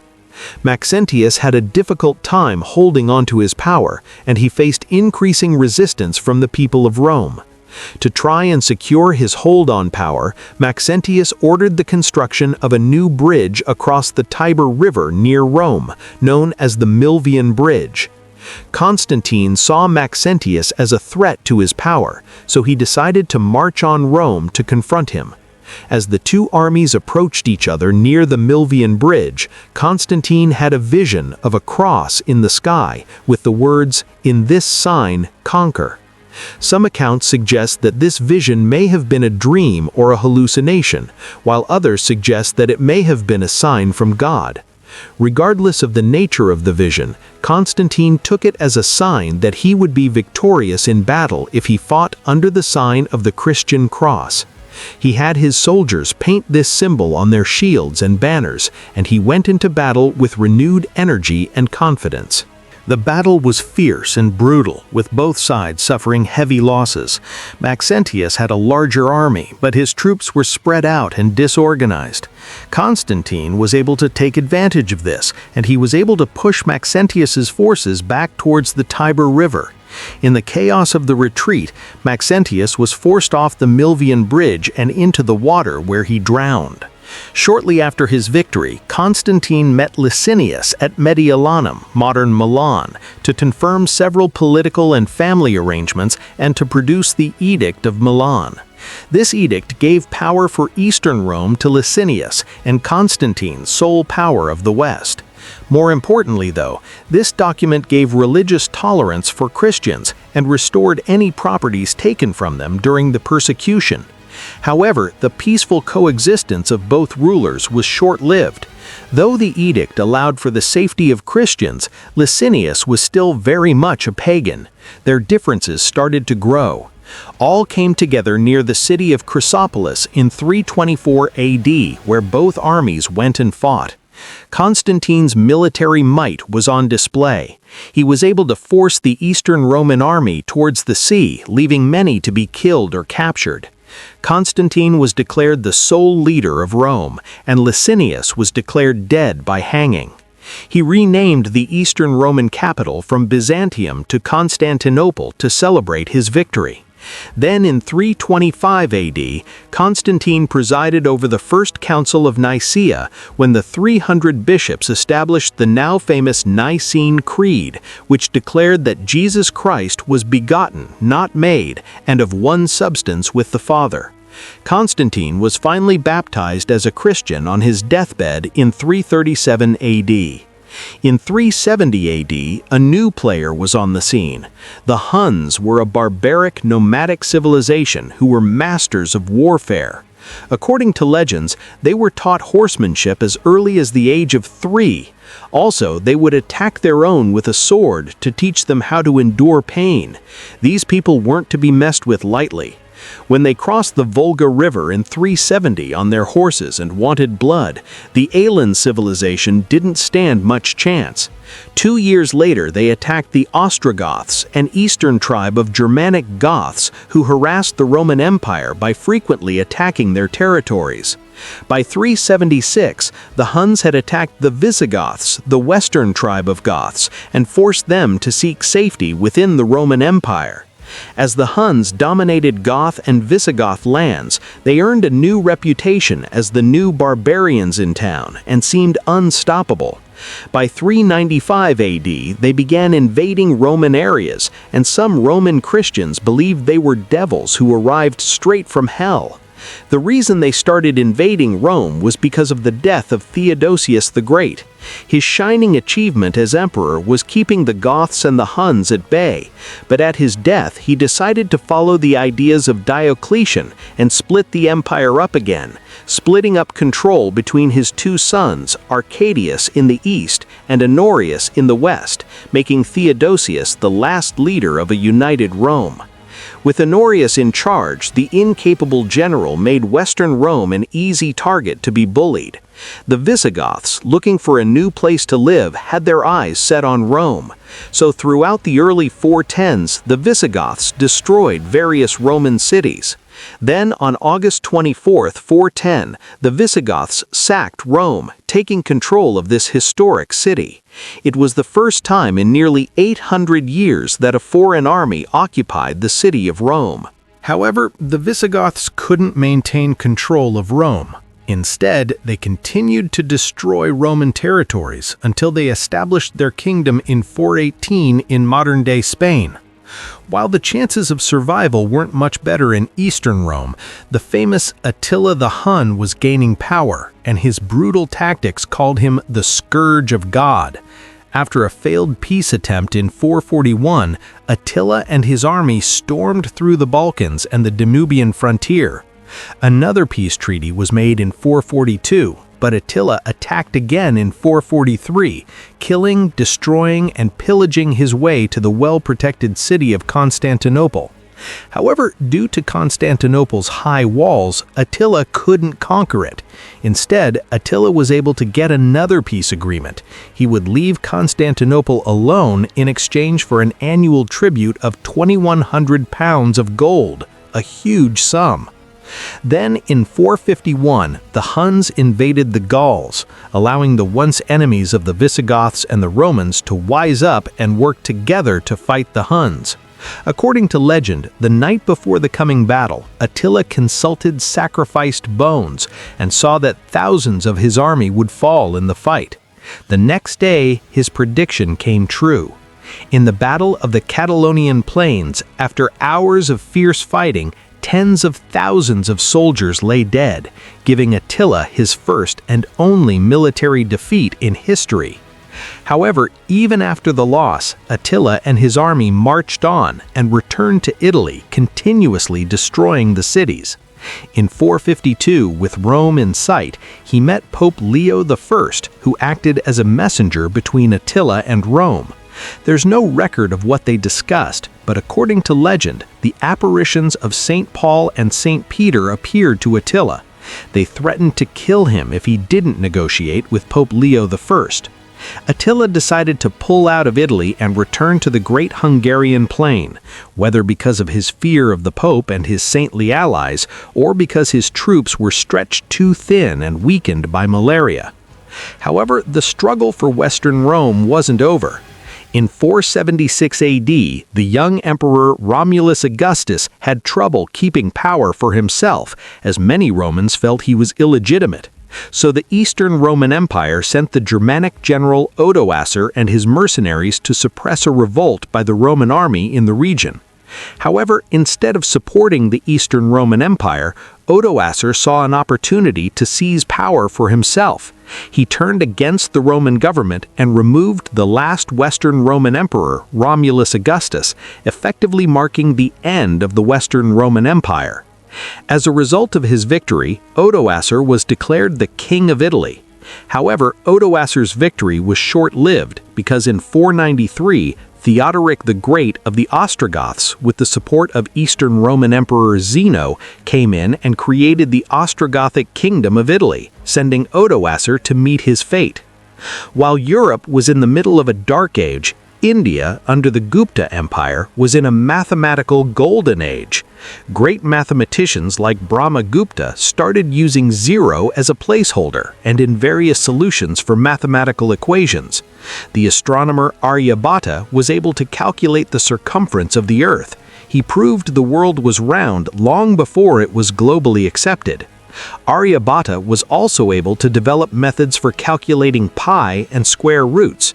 However, his crowning achievement was creating the concept of an asymptote, which is a line that approaches the curve but never touches it. The Franks under Clovis I had been fighting with the Alemanni, another Germanic tribe, and tensions between the two groups were running high. In 496 AD, in the Battle of Tolbiac, Clovis I led his forces into battle against the Alemanni, with both sides eager to gain the upper hand in the ongoing struggle for power and territory. As the Alemanni began to push the Franks to defeat, in a moment of desperation, Clovis called out to the Christian god for help, promising to convert to Christianity if he won. According to legend, a sudden thunderstorm appeared, and the Franks were able to regroup and launch a successful counterattack against the Alemanni. The battle ended in a decisive victory for the Franks, and Clovis kept his promise and converted to Christianity, officially cementing Christianity to the forefront and birthing the Frankish kingdom. While the Western Roman Empire might have fallen, in the East, the Roman Empire was changing. Many historians argue that the Eastern Roman Empire based out of Constantinople should be considered a part of Rome. However, it is undeniable that Justinian I would lead the eastern half into its next chapter in life, the Byzantine Empire. Whether it's a continuation of the Roman Empire before is a debate for another time. Under the leadership of Justinian I, like many Roman emperors before him, he would expand the Byzantine Empire to reach places such as Italy, North Africa, and even Spain. He also hired a team of legal scholars to codify all the laws of the Roman Empire, known as the Corpus Juris Civilis, which became the basis of the European laws we know today. He also commissioned the world-famous Hagia Sophia in Constantinople, where this beautiful cathedral, adorned with intricate mosaics and marble decorations, became the head of the Eastern Orthodox Church. However, Jesus wasn't the only prophet at the time. In the small town of Mecca, a nomadic tribe called the Quraysh gave birth to a man who would change the religious world yet again, Muhammad. Muhammad was orphaned at an early age and was raised by his grandfather and later his uncle. As he grew up, he worked as a merchant, which earned him the nickname Al-Amin, meaning the trustworthy. On one of his pilgrimages in 610, Muhammad meditated in a cave on Mount Jabal al-Nur. The angel Gabriel appeared and relayed the word of God. Recite in the name of your Lord who creates man from a clot. Recite for your Lord is most generous. These became the opening verses of Surah chapter 96 of the Quran. At first, Muhammad was reluctant, not knowing how to share this information. However, soon enough, Muhammad began to gather a small following, which was mocked by the pagans of Mecca. However, when Muhammad spoke against idol worship, the leader of Mecca knew that he was through. So through the resistance from Mecca, Muhammad and his followers were eventually forced to move to Medina, a city 260 miles away. There, Muhammad was instrumental in ending various civil wars, creating a successful Muslim community. Nevertheless, this success would be challenged by the members of Muhammad's old tribe, the Quraysh, and their allies who marched up to Medina with a large army to attack the Muslims. Muhammad came up with a plan that they could defend the city if they dug a trench around its edge, making it nearly impossible for enemy forces to get in. For several weeks, the Quraysh tried to break through the trench, trying and trying yet again. Eventually, strong wind and heavy rain caused the Quraysh forces to abandon the siege, marking the Muslims as victorious. In 630, the Muslim army marched into Mecca, taking the city with minimum casualties. Muhammad gave amnesty to the enemy leaders who once opposed him, converting most of the Meccan population to Islam. At the time of Muhammad's death, the Muslims had successfully united the Arabian Peninsula under the banner of Islam. After Muhammad's death, a series of caliphs or leaders took over the leadership of the Muslim community, beginning with Abu Bakr, a close companion of the Prophet. Under the leadership of the caliphs, the Muslim community continued to expand its territory, conquering new lands and spreading the message of Islam. At first, Abu Bakr had his eyes set on the Byzantine Empire's provinces of Syria, taking over the important cities of Damascus and Jerusalem. Then, in 636, the Arab forces invaded the Sasanian Empire, taking over their capital city in 637, marking the end of the Sasanian Empire. Onward to Egypt they went, where after years of fighting, they successfully defeated the Byzantines to take over the city of Alexandria in 642 AD, economically crippling the Byzantines. By 716, the Arab forces had conquered much of North Africa, Carthage and Spain, so that by 716 the Arabs had an extensive empire from Lisbon to China. After holding on to the Iberian Peninsula, the Arabs launched raids into neighboring Francia, modern-day France. In 732 AD, they launched a major invasion to expand their territory northward. The Arab forces, led by Emir Abdul Rahman al-Ghafiqi, quickly conquered several cities in the region, including Bordeaux and Tours. However, Charles Martel, the military leader of the Franks, assembled a large army to meet the Arabs in battle, the battle of Christianity versus Islam. Both empires wanted to keep their own faith. The Arabs wanted to impose their religion onto the Franks. The two forces clashed near Tours on October 10, 732 AD. The battle was fierce and lasted several days, with both sides suffering heavy casualties. In the end, though, Charles Martel and the Franks won, and the Arab forces were forced to retreat back to Spain, ending the massive expansion of the Arabic Empire. While in the West, the definition of God was war, in China, during the rule of the Tang, religions like Buddhism, Taoism, and Confucianism all coexisted peacefully. A citizen was able to believe what they wanted to believe, leaving many temples and pagodas to be built across the empire. Also during the Tang, the height of Chinese poetry was upon us. Poets like Li Bai and Du Fu created poems that later became the foundations of Chinese literature. Li Bai wrote a touching poem called Zazen on Qingting Mountain, translated by Sam Hamill. The birds have vanished down the sky. Now the last cloud drains away. We sit together, the mountain and me, until only the mountain remains. Charlemagne, also known as Charles the Great, became the king of the Franks in 768. Charlemagne was a skilled military leader who expanded the Frankish Empire through successful campaigns. He conquered much of Western Europe, including modern-day France, Germany, Italy, and Spain. Charlemagne was also a devoted Christian and worked to spread Christianity throughout his empire. In 785, Harun was declared caliph. Instead of focusing on conquering like his brothers, he instead focused on the scientific growth in the new capital city of Baghdad. Harun al-Rashid wanted to create the House of Wisdom, a library and research center that attracted scholars from around the world. These scholars would come to the House of Wisdom with the desire to learn. They translated the works of the past, as well as developing the science of algebra, chemistry, sociology, and the concept of infinity. While the Vikings had a different idea of progress. The Vikings were a group of uncivilized pagans from modern-day Scandinavia who wanted to gain material wealth. So June 8, 793 AD marked the beginning of the Viking Age in Europe.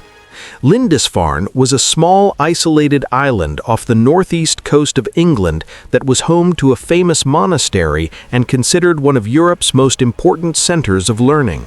On the day of the raid, a group of Viking warriors, likely from Norway or Denmark, landed on the island and attacked the monastery. The Vikings pillaged the monastery, killing many monks and taking others as slaves. The raid was a brutal and unexpected attack on a place of great religious and cultural importance, and it sent shockwaves throughout Europe.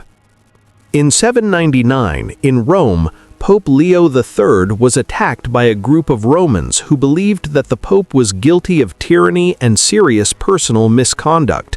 So Pope Leo III ran away to the Frankish kingdom. After this, Charlemagne and his Frank army provided an escort for the Pope and restored him to the papal office.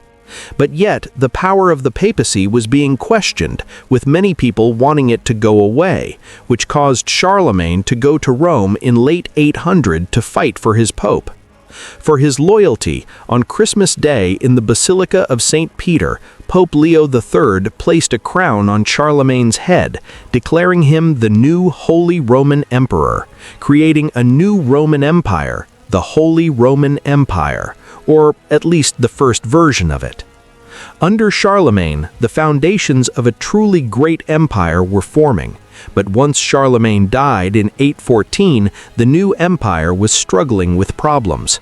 His son, Louis the Pious, 788 to 840, inherited an empire filled with problems. Many of his own citizens viewed him as a strong Catholic who was well-intentioned, but was incredibly weak and unable to do anything. As the Vikings continued their raids along the Rhine River, attacking Holy Roman Empire cities such as Cologne, Trier, and Mainz, raiding various Catholic monasteries and destroying religious artifacts, caused fear and hatred among his citizens. Why would anyone trust a leader if they can't stop barbaric pagans? So various local leaders started to focus on defending their land rather than relying on the central government for defense. This began the process of independently recreating the Chinese system of feudalism. At this time, people would willingly farm on lands, giving up their freedom to these local leaders to protect them from the Vikings, creating the basis of a new system of feudalism. While the Holy Roman Empire might have been fighting with the Vikings and the Byzantines were fighting with the Arabs, in 820, a group of Arab raiders landed on the island of Crete. Over the next several years, Arab forces gradually gained control of the island, overcoming the resistance of the Byzantine defenders. The conquest was completed in 827, and Crete became part of the Arab Empire. The conquest of Sicily and Sardinia followed a similar pattern. In 827, a large Arab fleet landed on Sicily, and Arab forces quickly gained control of much of the island. They then moved on to Sardinia, which fell to the Arab invaders in 828. In the Holy Roman Empire, once Louis the Pious died in 840 AD, so did the Charlemagne Empire. The infighting between family members grew, leading to the Holy Roman Empire being divided between three family members in the famous Treaty of Verdun. In the West, the formation of the West Frankish Kingdom was given to Charlemagne's grandson, Charles the Bald, in modern-day France. In the East Frankish Kingdom was given to another grandson, Louis the German, which was obviously settled in modern-day Germany, while the Middle Kingdom was given to Charlemagne's eldest son, Lothar. However, being squeezed in between the West and East Frankish kingdoms gave the Middle Kingdom a short lifespan and was practically irrelevant. The Vikings weren't just a problem for mainland Europe, they were pillaging everything in mainland England. So in 871, the new king of Wessex, Alfred the Great, rose to power with one thing in mind: keeping everyone safe. Alfred built a network of protections known as burhs, designed to protect his people from Viking attacks. He also developed new military tactics and strategies and built alliances with other Anglo-Saxon kingdoms. Unlike in Great Britain, though, the Vikings were actually invited to Russia. According to Russian legend, the tribes in Russia were tired of dealing with political strife, so they invited the Varangians, a group of Vikings, to establish order and a government over there. Hence, Rurik came with his two brothers to the city of Novgorod, and using the Vikings' famous force, they were able to establish order in the city, declaring Rurik as their new king, creating the Kievan Rus dynasty. Under the military leadership of Oleg, one of the Rurik kinsmen, the Kievan Rus started establishing Smolensk and Kiev in modern-day Ukraine, creating the beginning of Russia today. While back in England, expanding upon his grandfather Alfred the Great's alliance network, Athelstan was declared King of Wessex. Athelstan was able to get all the Anglo-Saxon kingdoms to work together to fend off the Vikings of the British Isles.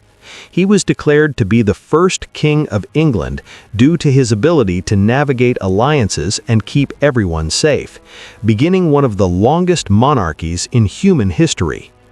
While the East Frankish kingdom was facing a similar problem, the pagan Magyars were attacking everyone across the kingdom, leaving the kingdom to live in fear. However, King Otto of the East Frankish Empire was able to defeat the pesky Magyars at the Battle of Lechfeld in 955. Then, in 961, he was able to fully conquer all of the kingdoms of Italy, restoring Christianity to all the former pagans. So, in 962, Otto I was crowned by Pope John XII in Rome to be the new Holy Roman Emperor. In France, though, the West Frankish kingdom was struggling because in 987, King Louis V, a direct descendant of Charlemagne, died at age 20 without leaving an heir to take over their dynasty, leaving the French monarchy in danger. So the French aristocracy had an election between Hugh Capet, a noble with extensive lands in the region of Île-de-France, and Charles, Duke of Lower Lorraine. With the support of Adalberon, the Archbishop of Reims, Hugh Capet became the first king of France, starting the Capetian dynasty. However, at this time, the typical person in Europe was always living in fear. Every civilization was on the verge of conquering. They've all become land-hungry and were willing to fight for it. So across Europe at this time, every civilization started to base their society on the ideas of feudalism, leading to another social pyramid. At the bottom were the serfs. Their job was to farm the land and make sure everyone was fed. Then came the knights, who provided protection for the people. Then came the nobles, who ruled over a specific territory, owning the land. Then came the kings, as previously mentioned, who gave lands to the nobles, but all the way at the top was the Pope, because the Pope could speak directly to God and had God-given ownership of all the lands. In the early 11th century, Leif Erikson was sent on a voyage to discover lands west of Greenland. If you look at a map, west of Greenland is the Americas. So Leif and his crew traveled to this new mysterious land called Vinland in modern-day Newfoundland, Canada. Leif and his crew spent the winter in Vinland, establishing a small settlement and trading with the local indigenous people. They also explored the surrounding area, which they found rich in natural resources, including timber, fish, and game. Leif and his crew returned to Greenland in the spring, where they were greeted as heroes for discovering new lands. Little did Leif know that he discovered a new continent for his European people. Though significantly less is known about the Americas, some historians believe that at the time a similar type of expansion happened in the American continent like in Europe. Sadly, we just don't have the historical records from this unique period. We know that the Mayans down in South America were building the impressive cities of Tikal, Palenque, and Chichen Itza, having a population of anywhere between 2 and 10 million. We also know that there were various tribes across the north, including the Cherokee, the Navajo, and the Inuits. The Inuits are most likely to have interacted with Leif's fleet.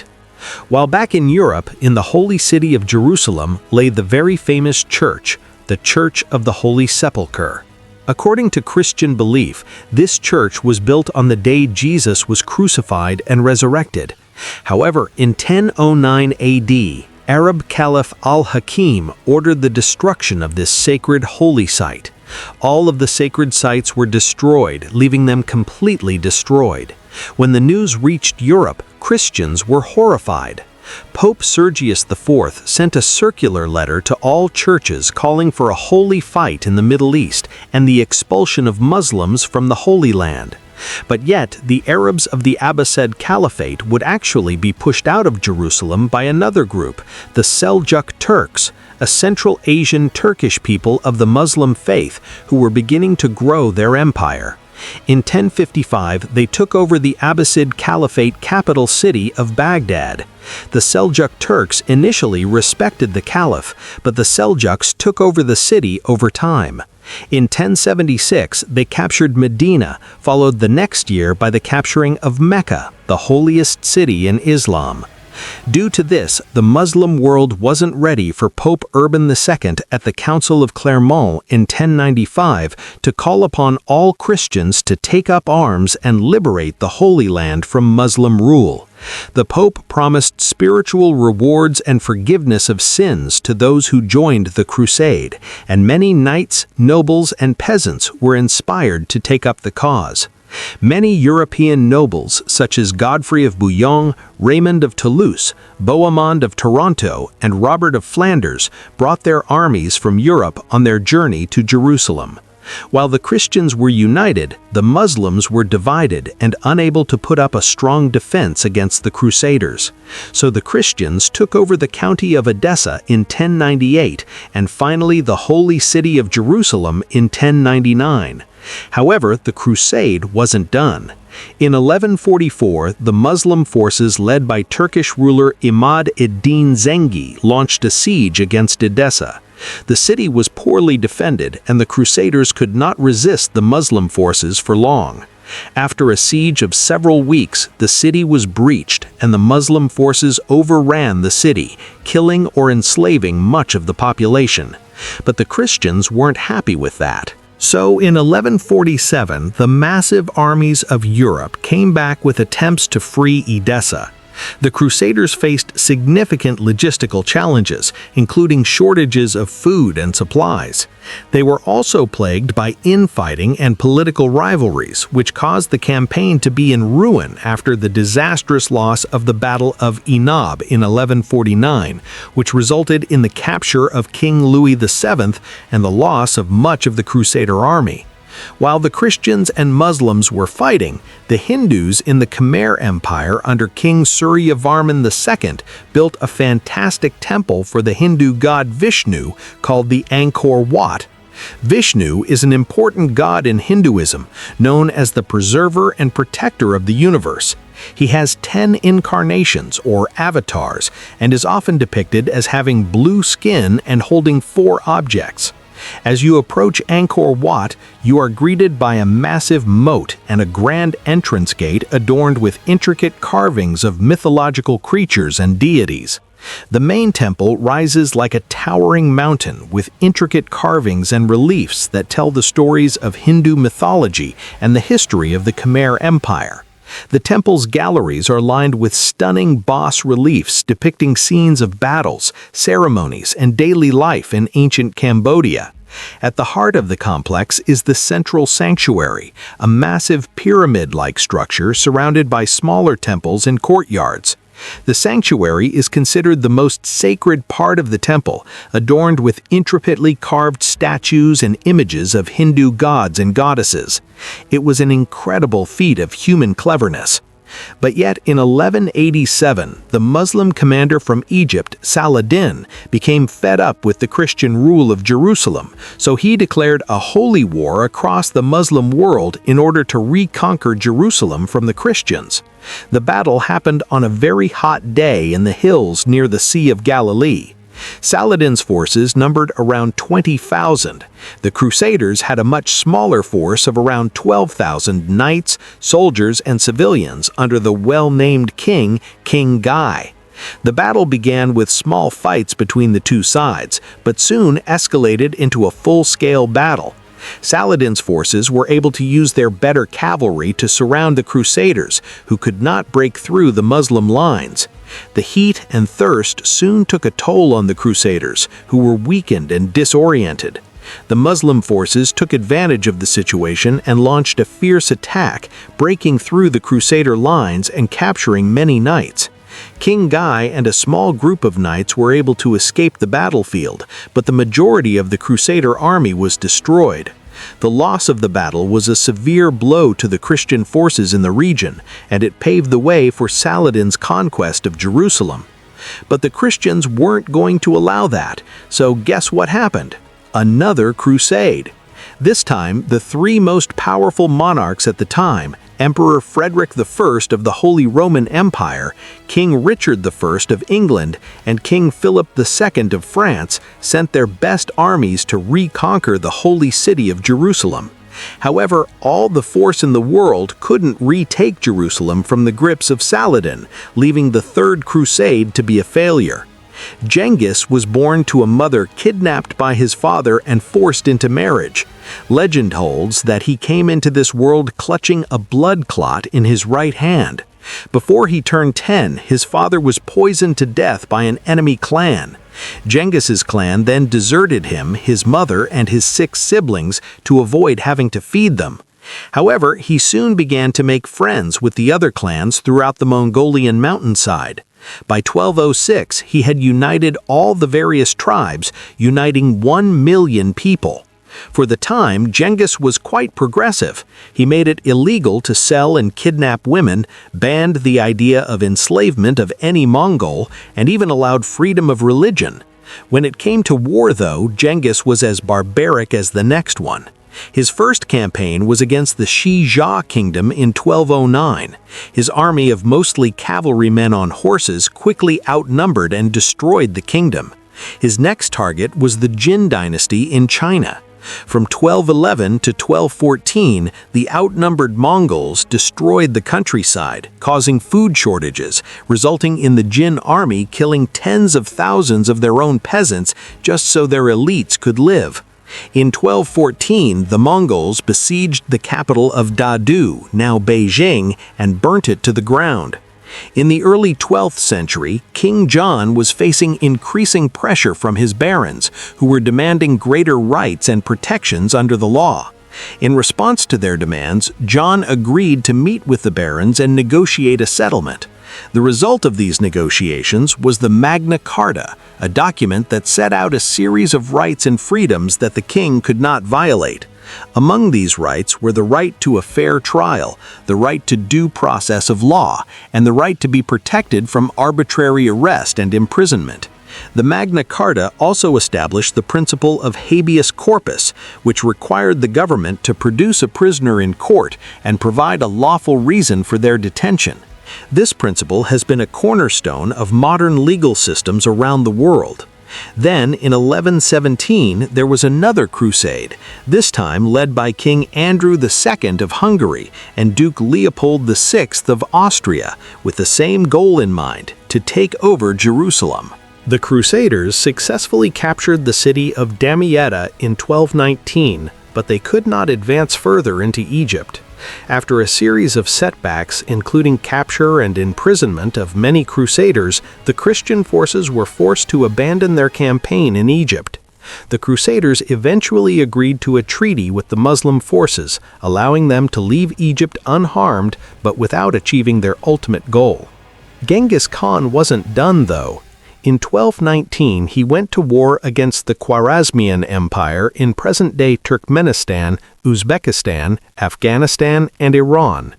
During his raids, the Mongol hordes swept through one city after another, taking over the likes of Bukhara, Samarkand, and Urgench.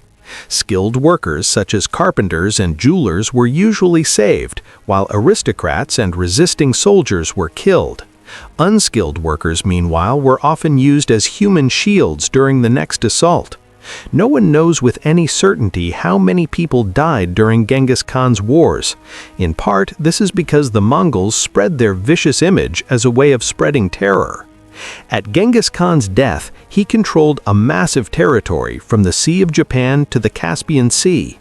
However, even more impressively, around 8% of the men in South Asia descend from Genghis Khan today. In 1228, Emperor Frederick II of the Holy Roman Empire tried to conquer the Holy Land but failed, ending the Sixth Crusade.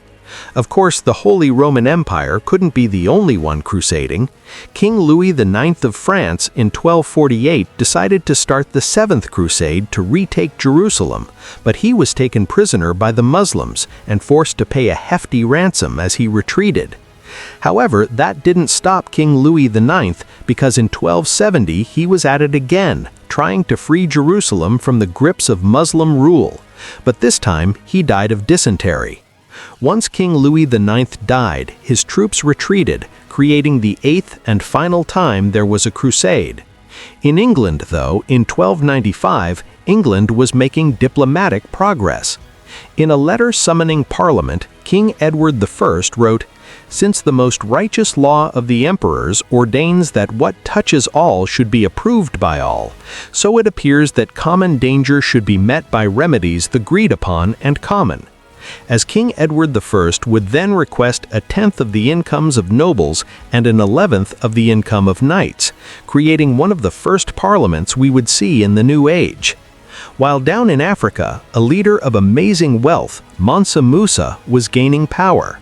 On his famous Hajj, a religious Muslim pilgrimage to Mecca that every Muslim should make at least once in his life, Mansa Musa, with his caravan of camels and an army of scholars, gave vast amounts of gold to any poor person he saw, thus crashing all of the economies in northern Africa due to the inflation of gold. When Mansa Musa returned to Mali, he made it his life purpose to make Timbuktu the Muslim capital of knowledge. So Mansa Musa invested heavily in building the University of Sankore. Various Islamic faith scholars quickly made their way to Sankore to study Islamic theology, law, and literature, with over 1 million manuscripts. Mansa Musa was also a very religious man, with a policy that he commissioned a new mosque every Friday. However, sadly though, only the Jinga Raber Mosque in Timbuktu stood the test of time. In the Americas, though, another city built on riches was being created. As Aztec legend has it, the god Huitzilopochtli directed them to build where they saw an eagle perched on a cactus eating a snake. When they saw this exact scene on an island located in what was once Lake Texcoco, they interpreted it as a sign from their god and founded Tenochtitlan on that island. As time passed, Tenochtitlan started to build impressive temples, such as the Great Temple. The Great Temple consisted of 2 main structures dedicated to the gods Huitzilopochtli and Tlaloc. The city itself was most fascinating. It was designed with a complex system of canals and causeways to help control flooding and make it easier to transport across the city. While they started to farm on floating gardens known as chinampas on the shallow waters of Lake Texcoco, which were used to grow crops such as maize, beans, and squash. As Mali and the Aztecs were building their cities, England and France were at war for 100 years. The origins of the conflict lay with the status of the Duchy of Guyenne. In basic capitalistic terms, this was owned by the British Crown. However, the land itself was in France. The second reason was that the last direct descendant of Charlemagne, King Charles IV, died in 1328, so the next closest relative was Edward III, the King of England. So King Edward III claimed the rule of France in 1337, which was not liked by the French people. As the petty, random 100 Years' War raged on, the people of the world had to face a pandemic like no other, the bubonic plague. As the Italian poet Giovanni Boccaccio wrote, "At the beginning of the illness, certain swellings either on the groin or under the armpits grew to the bigness of a common apple, others to the size of an egg, some more and some less, and these the common people named plague boils." Historians believe this pandemic was spread by rats traveling through ships across Europe and merchants throughout the Silk Road. No matter how this plague was produced, around 75 to 200 million people died. With the death of so many people, especially the poor, landowners and nobles were required to allow farmers to keep more of the product they farmed, leading to more workers' rights. In China, though, a group of rebels known as the Red Turbans revolted against the Mongol rulers of China. The Red Turbans were led by a man named Zhu Yuanzhang, born into a poor peasant family. Zhu built a strong following among the rebel forces and eventually became their leader. In 1368, Zhu declared himself emperor and established the Ming dynasty, marking the beginning of a new era in Chinese history. In 1428, at the age of 16, Joan left her home in the village of Domremy and traveled to the court of Charles VII, where she asked for permission to lead the French army against the English. At first, her request was met with skepticism and disbelief, but Joan persisted and eventually won the support of the French commanders. Joan's first major military victory came in the Siege of Orleans in 1429. She led the French troops in a series of daring attacks on the English forces, and she broke the siege and freed the city. This victory boosted French morale and helped to turn the tide of the war in their favor. Over the next several months, Joan led the French army to victories against the English, including the Battle of Patay in June 1429. However, her success also made her enemies in the English and French court. In 1430, she was captured by the English and put on trial for heresy and witchcraft. Joan was subjected to a difficult trial. She was accused of various crimes, including dressing in men's clothing, practicing sorcery, and hearing voices. Despite the odds against her, Joan remained strong in her faith and her belief that she was carrying out God's will. In the end, Joan was found guilty and sentenced to death by burning at the stake. She was executed on May 30th, 1431, at age 19. Then, 20 years later, in the Battle of Castillon, Charles VII of France led a French army which defeated the English army, effectively ending English territorial claims in France.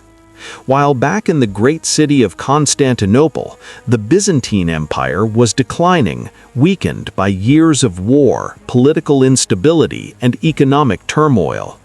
In contrast, the Ottoman Empire, led by Sultan Mehmed II, was on the rise, and the Sultan saw an opportunity to expand his empire and gain control of the strategic city of Constantinople. By 1453, Mehmed II led an army of 80,000 soldiers, including elite Janissary troops and a powerful artillery force, to besiege Constantinople. The Byzantine defenders, led by Emperor Constantine XI, were vastly outnumbered and outgunned. They faced a seemingly impossible task to hold off the Ottoman assault. The Ottomans bombarded the city with artillery for nearly 2 months, causing extensive damage to the walls and protections. The Byzantine defenders, meanwhile, struggled to maintain morale and keep their troops fed and supplied. Then, on the fateful day, May 29, 1453, the Ottomans launched a massive assault on the city. Climbing up covered by siege towers, they were able to break through the walls and gain access to the city. Despite putting up a valiant defense, the Byzantine defenders were overwhelmed, and the Ottomans were able to storm the city and capture the capital, causing the great Byzantine Empire to fall.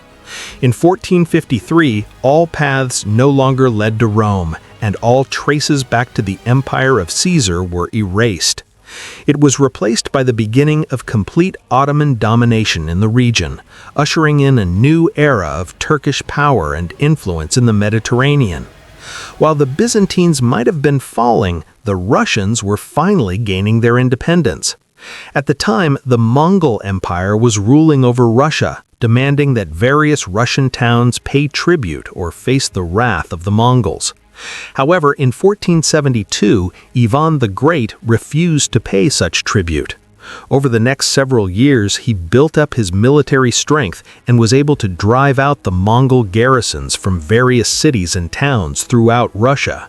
In 1480, the Mongols demanded that Ivan pay tribute or face military action, but after a tense standoff, they finally retreated. Ivan's victory was the beginning of a free Russia and the decline of the Mongolian Empire. Then, in 1492, as Christopher Columbus sailed the ocean blue, the Europeans discovered the New World. Originally trying to find a path to India, instead he landed on an island in the Bahamas, which he fittingly named San Salvador. When he and his crew set up camp, he met the Lucayans, skilled fishermen and farmers who welcomed him and his crew and provided them with food and supplies. While back in Europe, a golden age of culture was upon us. In 1503, Leonardo da Vinci painted the Mona Lisa. Da Vinci's biographer, Walter Isaacson, says, "The Mona Lisa to me is the greatest emotional painting ever done. The way the smile flickers makes it a work of art and science because Leonardo understood optics, the muscles of the lips, and how light strikes the eye. All of it goes into making the Mona Lisa smile so mysterious and elusive." In 1504, Michelangelo sculpted David.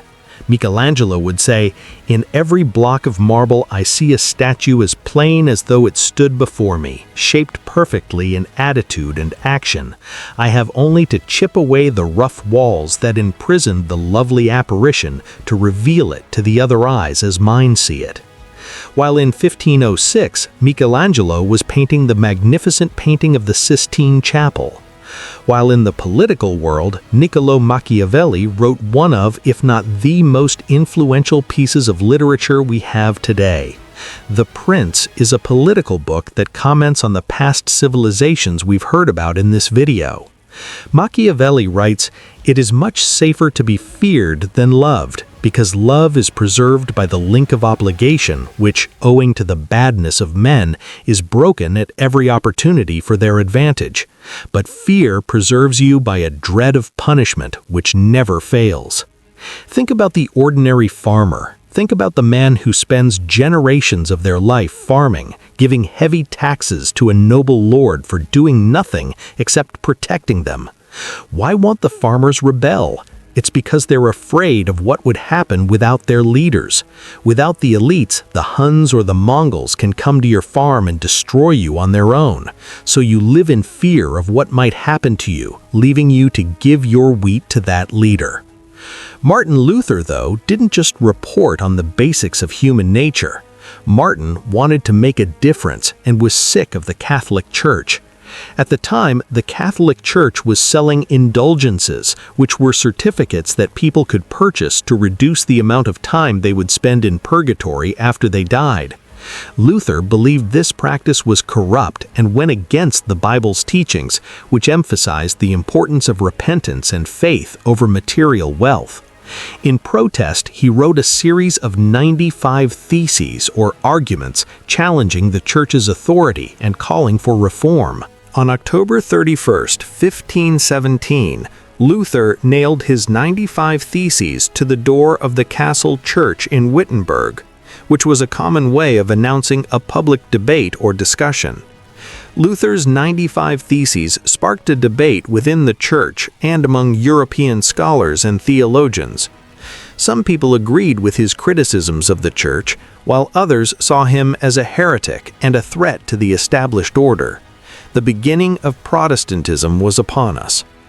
In 1519, though, the Spanish conquistadors, under the leadership of Hernán Cortés, arrived on the Aztec shores. They were greeted by the Aztecs, who gave gifts of gold and silver of incredible wealth to the Spanish, as they believed that the Spaniards were messengers of the god Quetzalcoatl. However, Cortés soon revealed his true intentions: to conquer the Aztec Empire and claim its wealth for Spain. Over several years, Cortés and his forces fought in a series of battles with the Aztecs, marked by intense violence and brutality. The Spanish were helped by their better military technology, including guns and cannons, and by the support of indigenous allies who were the enemies of the Aztecs. Despite being vastly outnumbered, Cortés and his men made significant gains against the Aztecs, eventually laying siege to their capital city of Tenochtitlan. After months of fighting, the city fell to the Spanish in 1521, and the Aztec Empire was effectively destroyed. Then, following the strategy of Cortés, Francisco Pizarro led an expedition that conquered the Incan Empire in present-day Peru. Though the violence was authoritarian, the diseases were even more demanding. The Europeans, due to having survived illnesses such as the bubonic plague and smallpox, developed immunity to many of these diseases that they, one way or another, spread to the native people, basically over time killing them off. Under Suleiman the Magnificent's leadership, the Ottoman Empire became one of the most powerful and influential empires in world history. Suleiman was a brilliant strategist and military leader, and his reign was marked by significant conquests and political achievements. Like many other leaders, he set out to conquer the world. By the end of his reign, Suleiman the Magnificent ruled over a vast empire that stretched from southeastern Europe to the deserts of Arabia and from the shores of the Mediterranean to the plains of Persia. His conquests included the capture of Belgrade and Budapest in Europe, Jerusalem and Mecca in the Middle East, and Tabriz and Baghdad in Persia.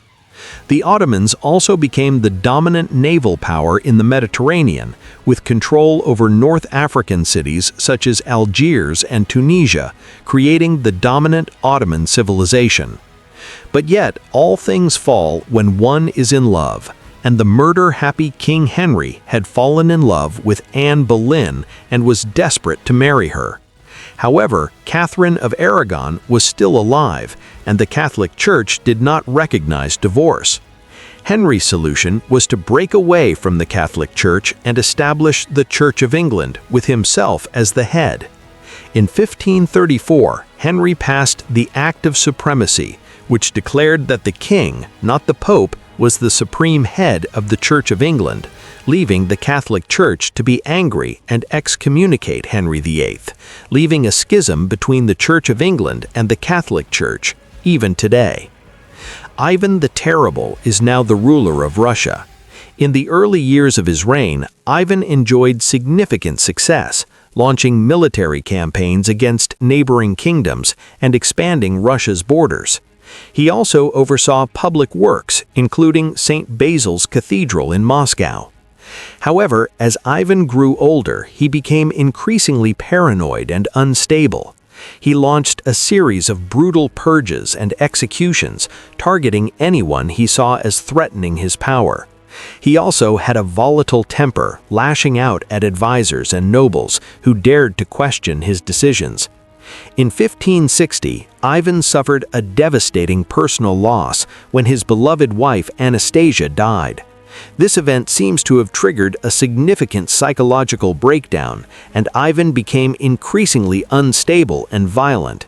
He launched a series of bloody campaigns against his own people, including the notorious Oprichnina, a campaign of terror and repression that killed thousands of Russians and destroyed countless homes and families, truly deserving of the name Terrible. While Russia was going through that, England was on the rise with the start of the English Renaissance. Under the leadership of Queen Elizabeth I, Elizabethan playwrights dominated the scene, creating written words that were poetic in language and meaningful. They even wrote plays about people we've already talked about.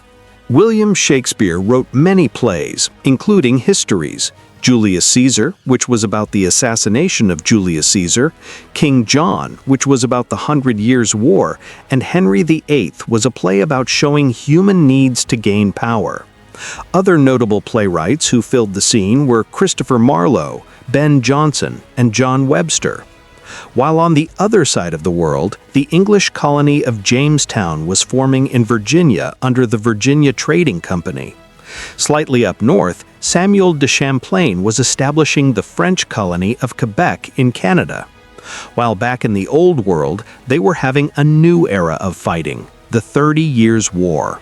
This time, it was between the Protestants and the Catholics. It began in 1618 when the Holy Roman Emperor attempted to impose Catholicism on the Protestant population of Bohemia. The Bohemians rebelled, and soon the conflict spread throughout the region. Over the next 30 years, armies marched and countermarched across Europe, leaving a trail of destruction and devastation. The war was characterized by brutal sieges, bloody battles, and terrible acts committed by both sides. At its height, the war involved most of the major powers of Europe, including France, Spain, Sweden, and the Holy Roman Empire. It was fought along religious, political, and economic lines, with each side competing for dominance and control. The war finally ended in 1648 with the signing of the Treaty of Westphalia. The treaty recognized the Dutch Republic's independence, established the individual state sovereignty within the Holy Roman Empire, and ended the religious conflicts that fueled the war. While in China, the Ming court was plagued by corruption, fighting between groups, and economic decline. The emperor at the time, Chongzhen, faced growing pressure from his advisors to strengthen the military and defend against the Manchu threat.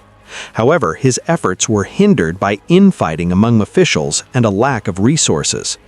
In 1644, the Manchu army, led by Prince Dorgan, launched a massive invasion of China.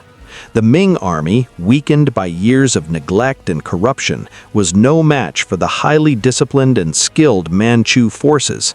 The Manchus quickly conquered Beijing and installed their puppet emperor, ending the Ming dynasty, continuing the cycle of dynasties in China. While in Spain, King Charles II died without having any heirs, creating a real political crisis over who should be the leader.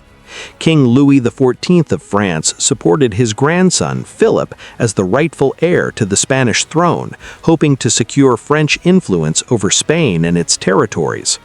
On the other hand, Emperor Leopold I of Austria supported the candidacy of Archduke Charles, a member of the Habsburg dynasty, who was seen as a potential ally against French expansionism. The conflict soon escalated into a major war, with many European powers taking sides and forming alliances. The principal belligerents were France and Spain against a coalition of Austria, Great Britain, the Dutch Republic, Portugal, and several other minor powers. The war ended with the Treaty of Utrecht in 1713, which recognized Philip as King of Spain, but required him to give up any claims to the French throne and give up some territories to Austria and Great Britain. The Treaty of Rastatt, signed the following year, officially ended the war. In 1707, the Acts of the Union were passed by the Parliaments of England and Scotland, which united the two kingdoms into a single political entity known as Great Britain, thus creating the legal foothold that is Great Britain. However, Scotland took a disliking to this. There were protests and uprisings in the years following the Union, including the Jacobite risings of 1715 and 1745, which aimed to restore the Scottish monarchy and independence. While in Spain, King Charles II died without having any heirs, creating a real political crisis over who should be the leader. King Louis XIV of France supported his grandson, Philip, as the rightful heir to the Spanish throne, hoping to secure French influence over Spain and its territories. On the other hand, Emperor Leopold I of Austria supported the candidacy of Archduke Charles, a member of the Habsburg dynasty, who was seen as a potential ally against French expansionism. The conflict soon escalated into a major war, with many European powers taking sides and forming alliances. The principal belligerents were France and Spain against a coalition of Austria, Great Britain, the Dutch Republic, Portugal, and several other minor powers. The war ended with the Treaty of Utrecht in 1713, which recognized Philip as King of Spain, but required him to give up any claims to the French throne and give up some territories to Austria and Great Britain. The Treaty of Rastatt, signed the following year, officially ended the war. In 1707, the Acts of the Union were passed by the Parliaments of England and Scotland, which united the two kingdoms into a single political entity known as Great Britain, thus creating the legal foothold that is Great Britain. However, Scotland took a disliking to this. There were protests and uprisings in the years following the Union, including the Jacobite risings of 1715 and 1745, which aimed to restore the Scottish monarchy and independence. Then, on July 4, 1776, a group of American patriots stood in a room in Philadelphia, signing a document that would say the words, "We hold these truths to be self-evident, that all men are created equal, that they are endowed by their Creator with certain unalienable rights, that among these are life, liberty, and the pursuit of happiness." War in the Americas was on, but back in Europe, the tone was quite different. Adam Smith published the famous book The Wealth of Nations, The Foundations of Laissez-faire Economics, which basically says the market would balance itself out over time. In Austria, Mozart was performing his masterpiece, the Hofner Serenade. Mozart's Hofner Serenade is a charming and elegant work featuring courtly dance music and light lyrical melodies. It is characterized by its graceful melodies, subtle harmonies, and elegant instrumental writing. As the war continued, King George III sent his armies of the masses over to America. Though the colonists had little military training, their knowledge of the terrain and guerrilla tactics made them nearly invisible. At the same time, the Red Army coats were easy to see for the Americans. In the summer of 1781, George Washington and French General Rochambeau marched their forces south to Virginia, where they laid siege to Cornwallis and his army at Yorktown. The British were trapped and could not escape by land or sea. The siege dragged on for weeks. The American and French forces bombarded the British with artillery and dug trenches to inch their way closer to the British defensive line. The French Navy defeated the British Navy in a crucial naval battle off the coast of Virginia, cutting off Cornwallis's only escape route by sea. On October 14, 1781, the American and French forces launched a massive assault on the British defenses. The British fought bravely, but were vastly outnumbered and outgunned, and they soon began to falter. On October 19th, Cornwallis surrendered his army to Washington, effectively ending the war. The victory at Yorktown was a decisive moment in the war, and it marked the end of British rule in America and the beginning of a new experiment. With America finally being free from the totally tyrannical grips of Britain, they had one issue. How were they going to lead? Were they going to make General George Washington their monarch? So democracy was chosen. However, Plato made a good point many years ago that the common man was incapable and not wise enough to pick a better leader to lead them to success. So the American founding fathers at the Constitutional Convention came up with this idea of the Electoral College, where the common man would vote for a particular person who would then have a say in who could be president.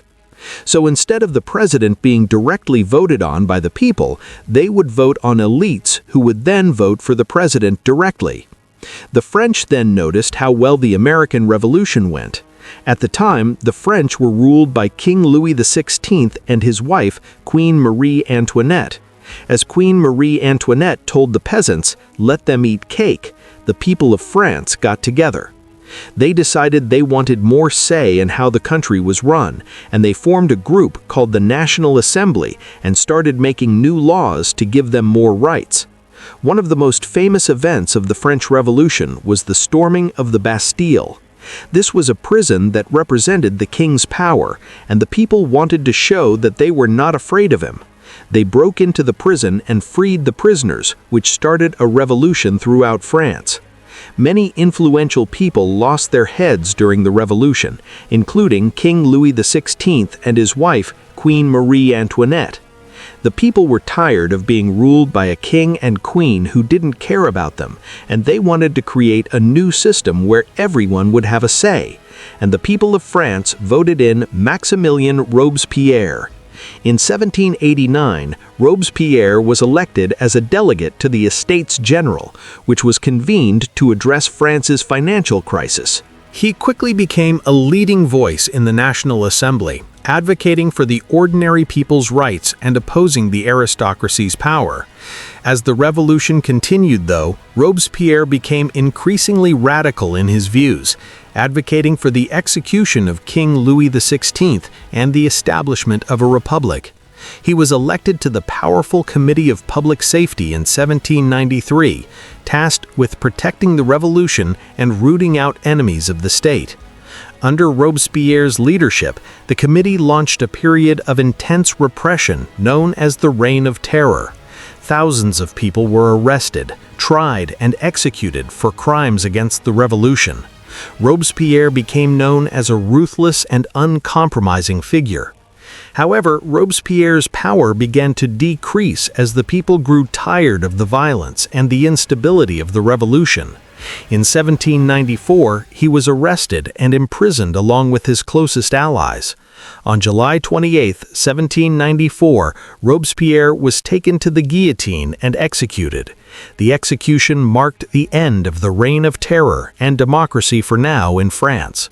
Instead, they moved to a directory. A directory is a government led by a 5-member executive council known as the Directory, which was chosen by the Council of Elders, a legislative body that was also part of the new government. The Directory was meant to serve as a moderating force, balancing the interests of the various groups that had appeared during the revolution.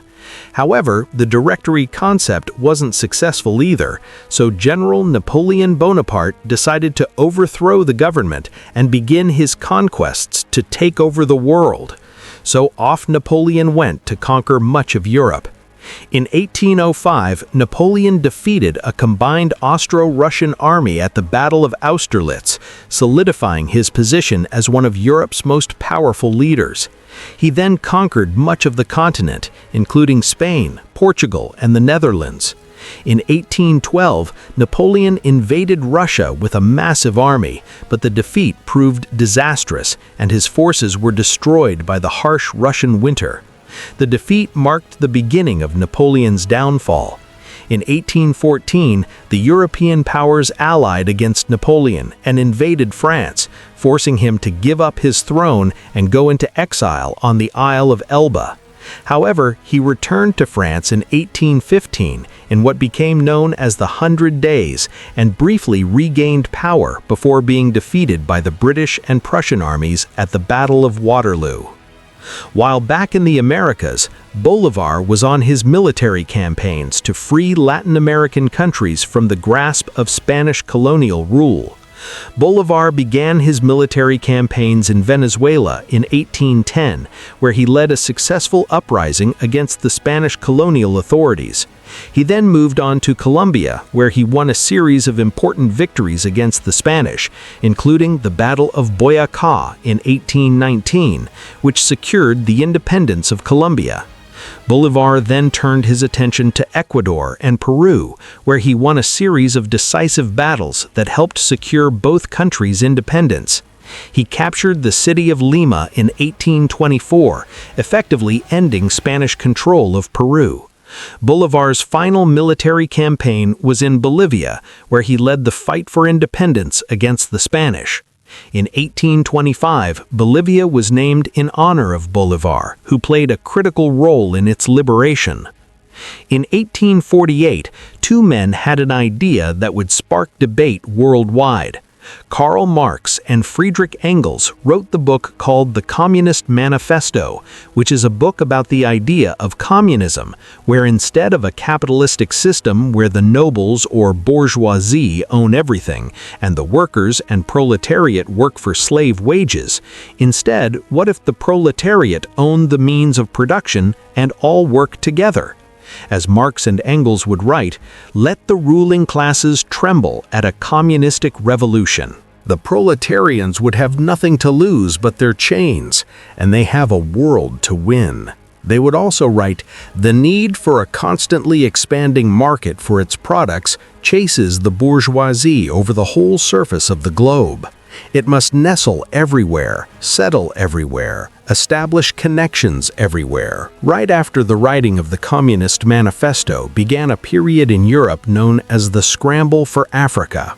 It all began in the 1870s when European countries began to explore the interior of Africa, looking for new territories to claim and resources to exploit. At first, the European powers were cautious, sending explorers and missionaries into Africa to establish trade networks and alliances with local leaders. However, as competition increased, the European powers became more aggressive in their tactics.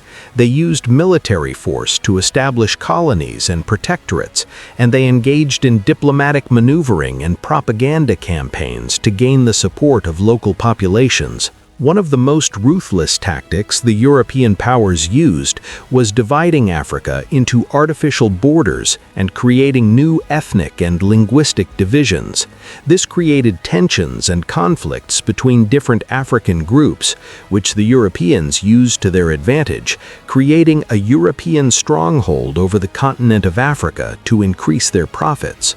The scramble for Africa came to an end as a result of several factors, including changing international politics, economic realities, and rising African nationalism. One of the key factors that contributed to the end of the scramble for Africa was the changing balance of power in Europe. By the early 20th century, European powers were increasingly focused on competition with each other, particularly in Europe itself, and were less interested in acquiring new colonies in Africa. This was due in part to the growing tensions between European powers that would eventually lead to the outbreak of World War I in 1914, because on June 28, 1914, a shot was heard around the world with the assassination of Archduke Franz Ferdinand. Franz Ferdinand was the heir to the throne of Austria-Hungary, and his assassination by a Serbian nationalist named Gavrilo Princip sparked a diplomatic crisis that quickly escalated into a global conflict. In the aftermath of the assassination, Austria-Hungary declared war on Serbia, triggering a complex web of alliances and treaties that drew other countries into the conflict. Germany, an ally of Austria-Hungary, declared war on Russia and France, while Great Britain, which had a treaty with Belgium, declared war on Germany. Within weeks, most of Europe was involved in a brutal and devastating conflict. In November 1918, after 4 years of brutal fighting, the Allied powers and the Central Powers agreed to an armistice, effectively bringing an end to the war and the fall of the Ottoman Empire. On November 11th, the armistice went into effect, and the guns fell silent across Europe. World War II. The peace was short-lived because a man named Adolf Hitler invaded Poland. Like Alexander the Great, Julius Caesar, Trajan, Attila the Hun, Genghis Khan, Napoleon Bonaparte, and Suleiman the Great, Adolf wanted to establish an empire for his nation and his people. Adolf had dreams of building an empire larger than anything that was ever created. He wanted to make the Roman Empire look like nothing. However, for the sake of the world, and especially those Hitler viewed as undesirable vermin, in April 1945, Soviet forces began a massive assault on Berlin. After weeks of intense fighting, the city fell on May 2nd, and German forces surrendered. Meanwhile, Allied forces were closing in from the west, and on May 7th, Germany signed an unconditional surrender, officially ending the war in Europe. A few months later, after the bombings of Nagasaki and Hiroshima, Japan surrendered as well, leaving the war to be over. From World War II on, the world has faced a technological revolution. With Alan Turing's invention of the computer during the war, the world became global. For 50 years, America and the Soviet Union were at war, despite the fact that they were on two totally different continents. In 1969, Neil Armstrong landed on the moon saying, "It's one small step for man, one giant leap for mankind." As the years went on, the world has become increasingly smaller.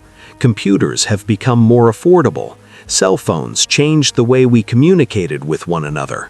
Let's go back to the story of a man named Gilgamesh on his quest for immortality. At the end of the poem, Gilgamesh realizes, "Life which you look for, you will never find. For when gods created man, they let death be his share, and life withheld in their own hands." The history of human civilizations is an incomplete book, constantly being updated. Some things will never change. However, humans will always die. Empires will always rise and fall. The masses will always clamor towards safety. Thanks for watching. If this story inspired you or made you think, show your support by liking the video and sharing it with someone who might need it. Subscribe to the channel for more real stories, documentaries, and untold journeys. See you in the next one.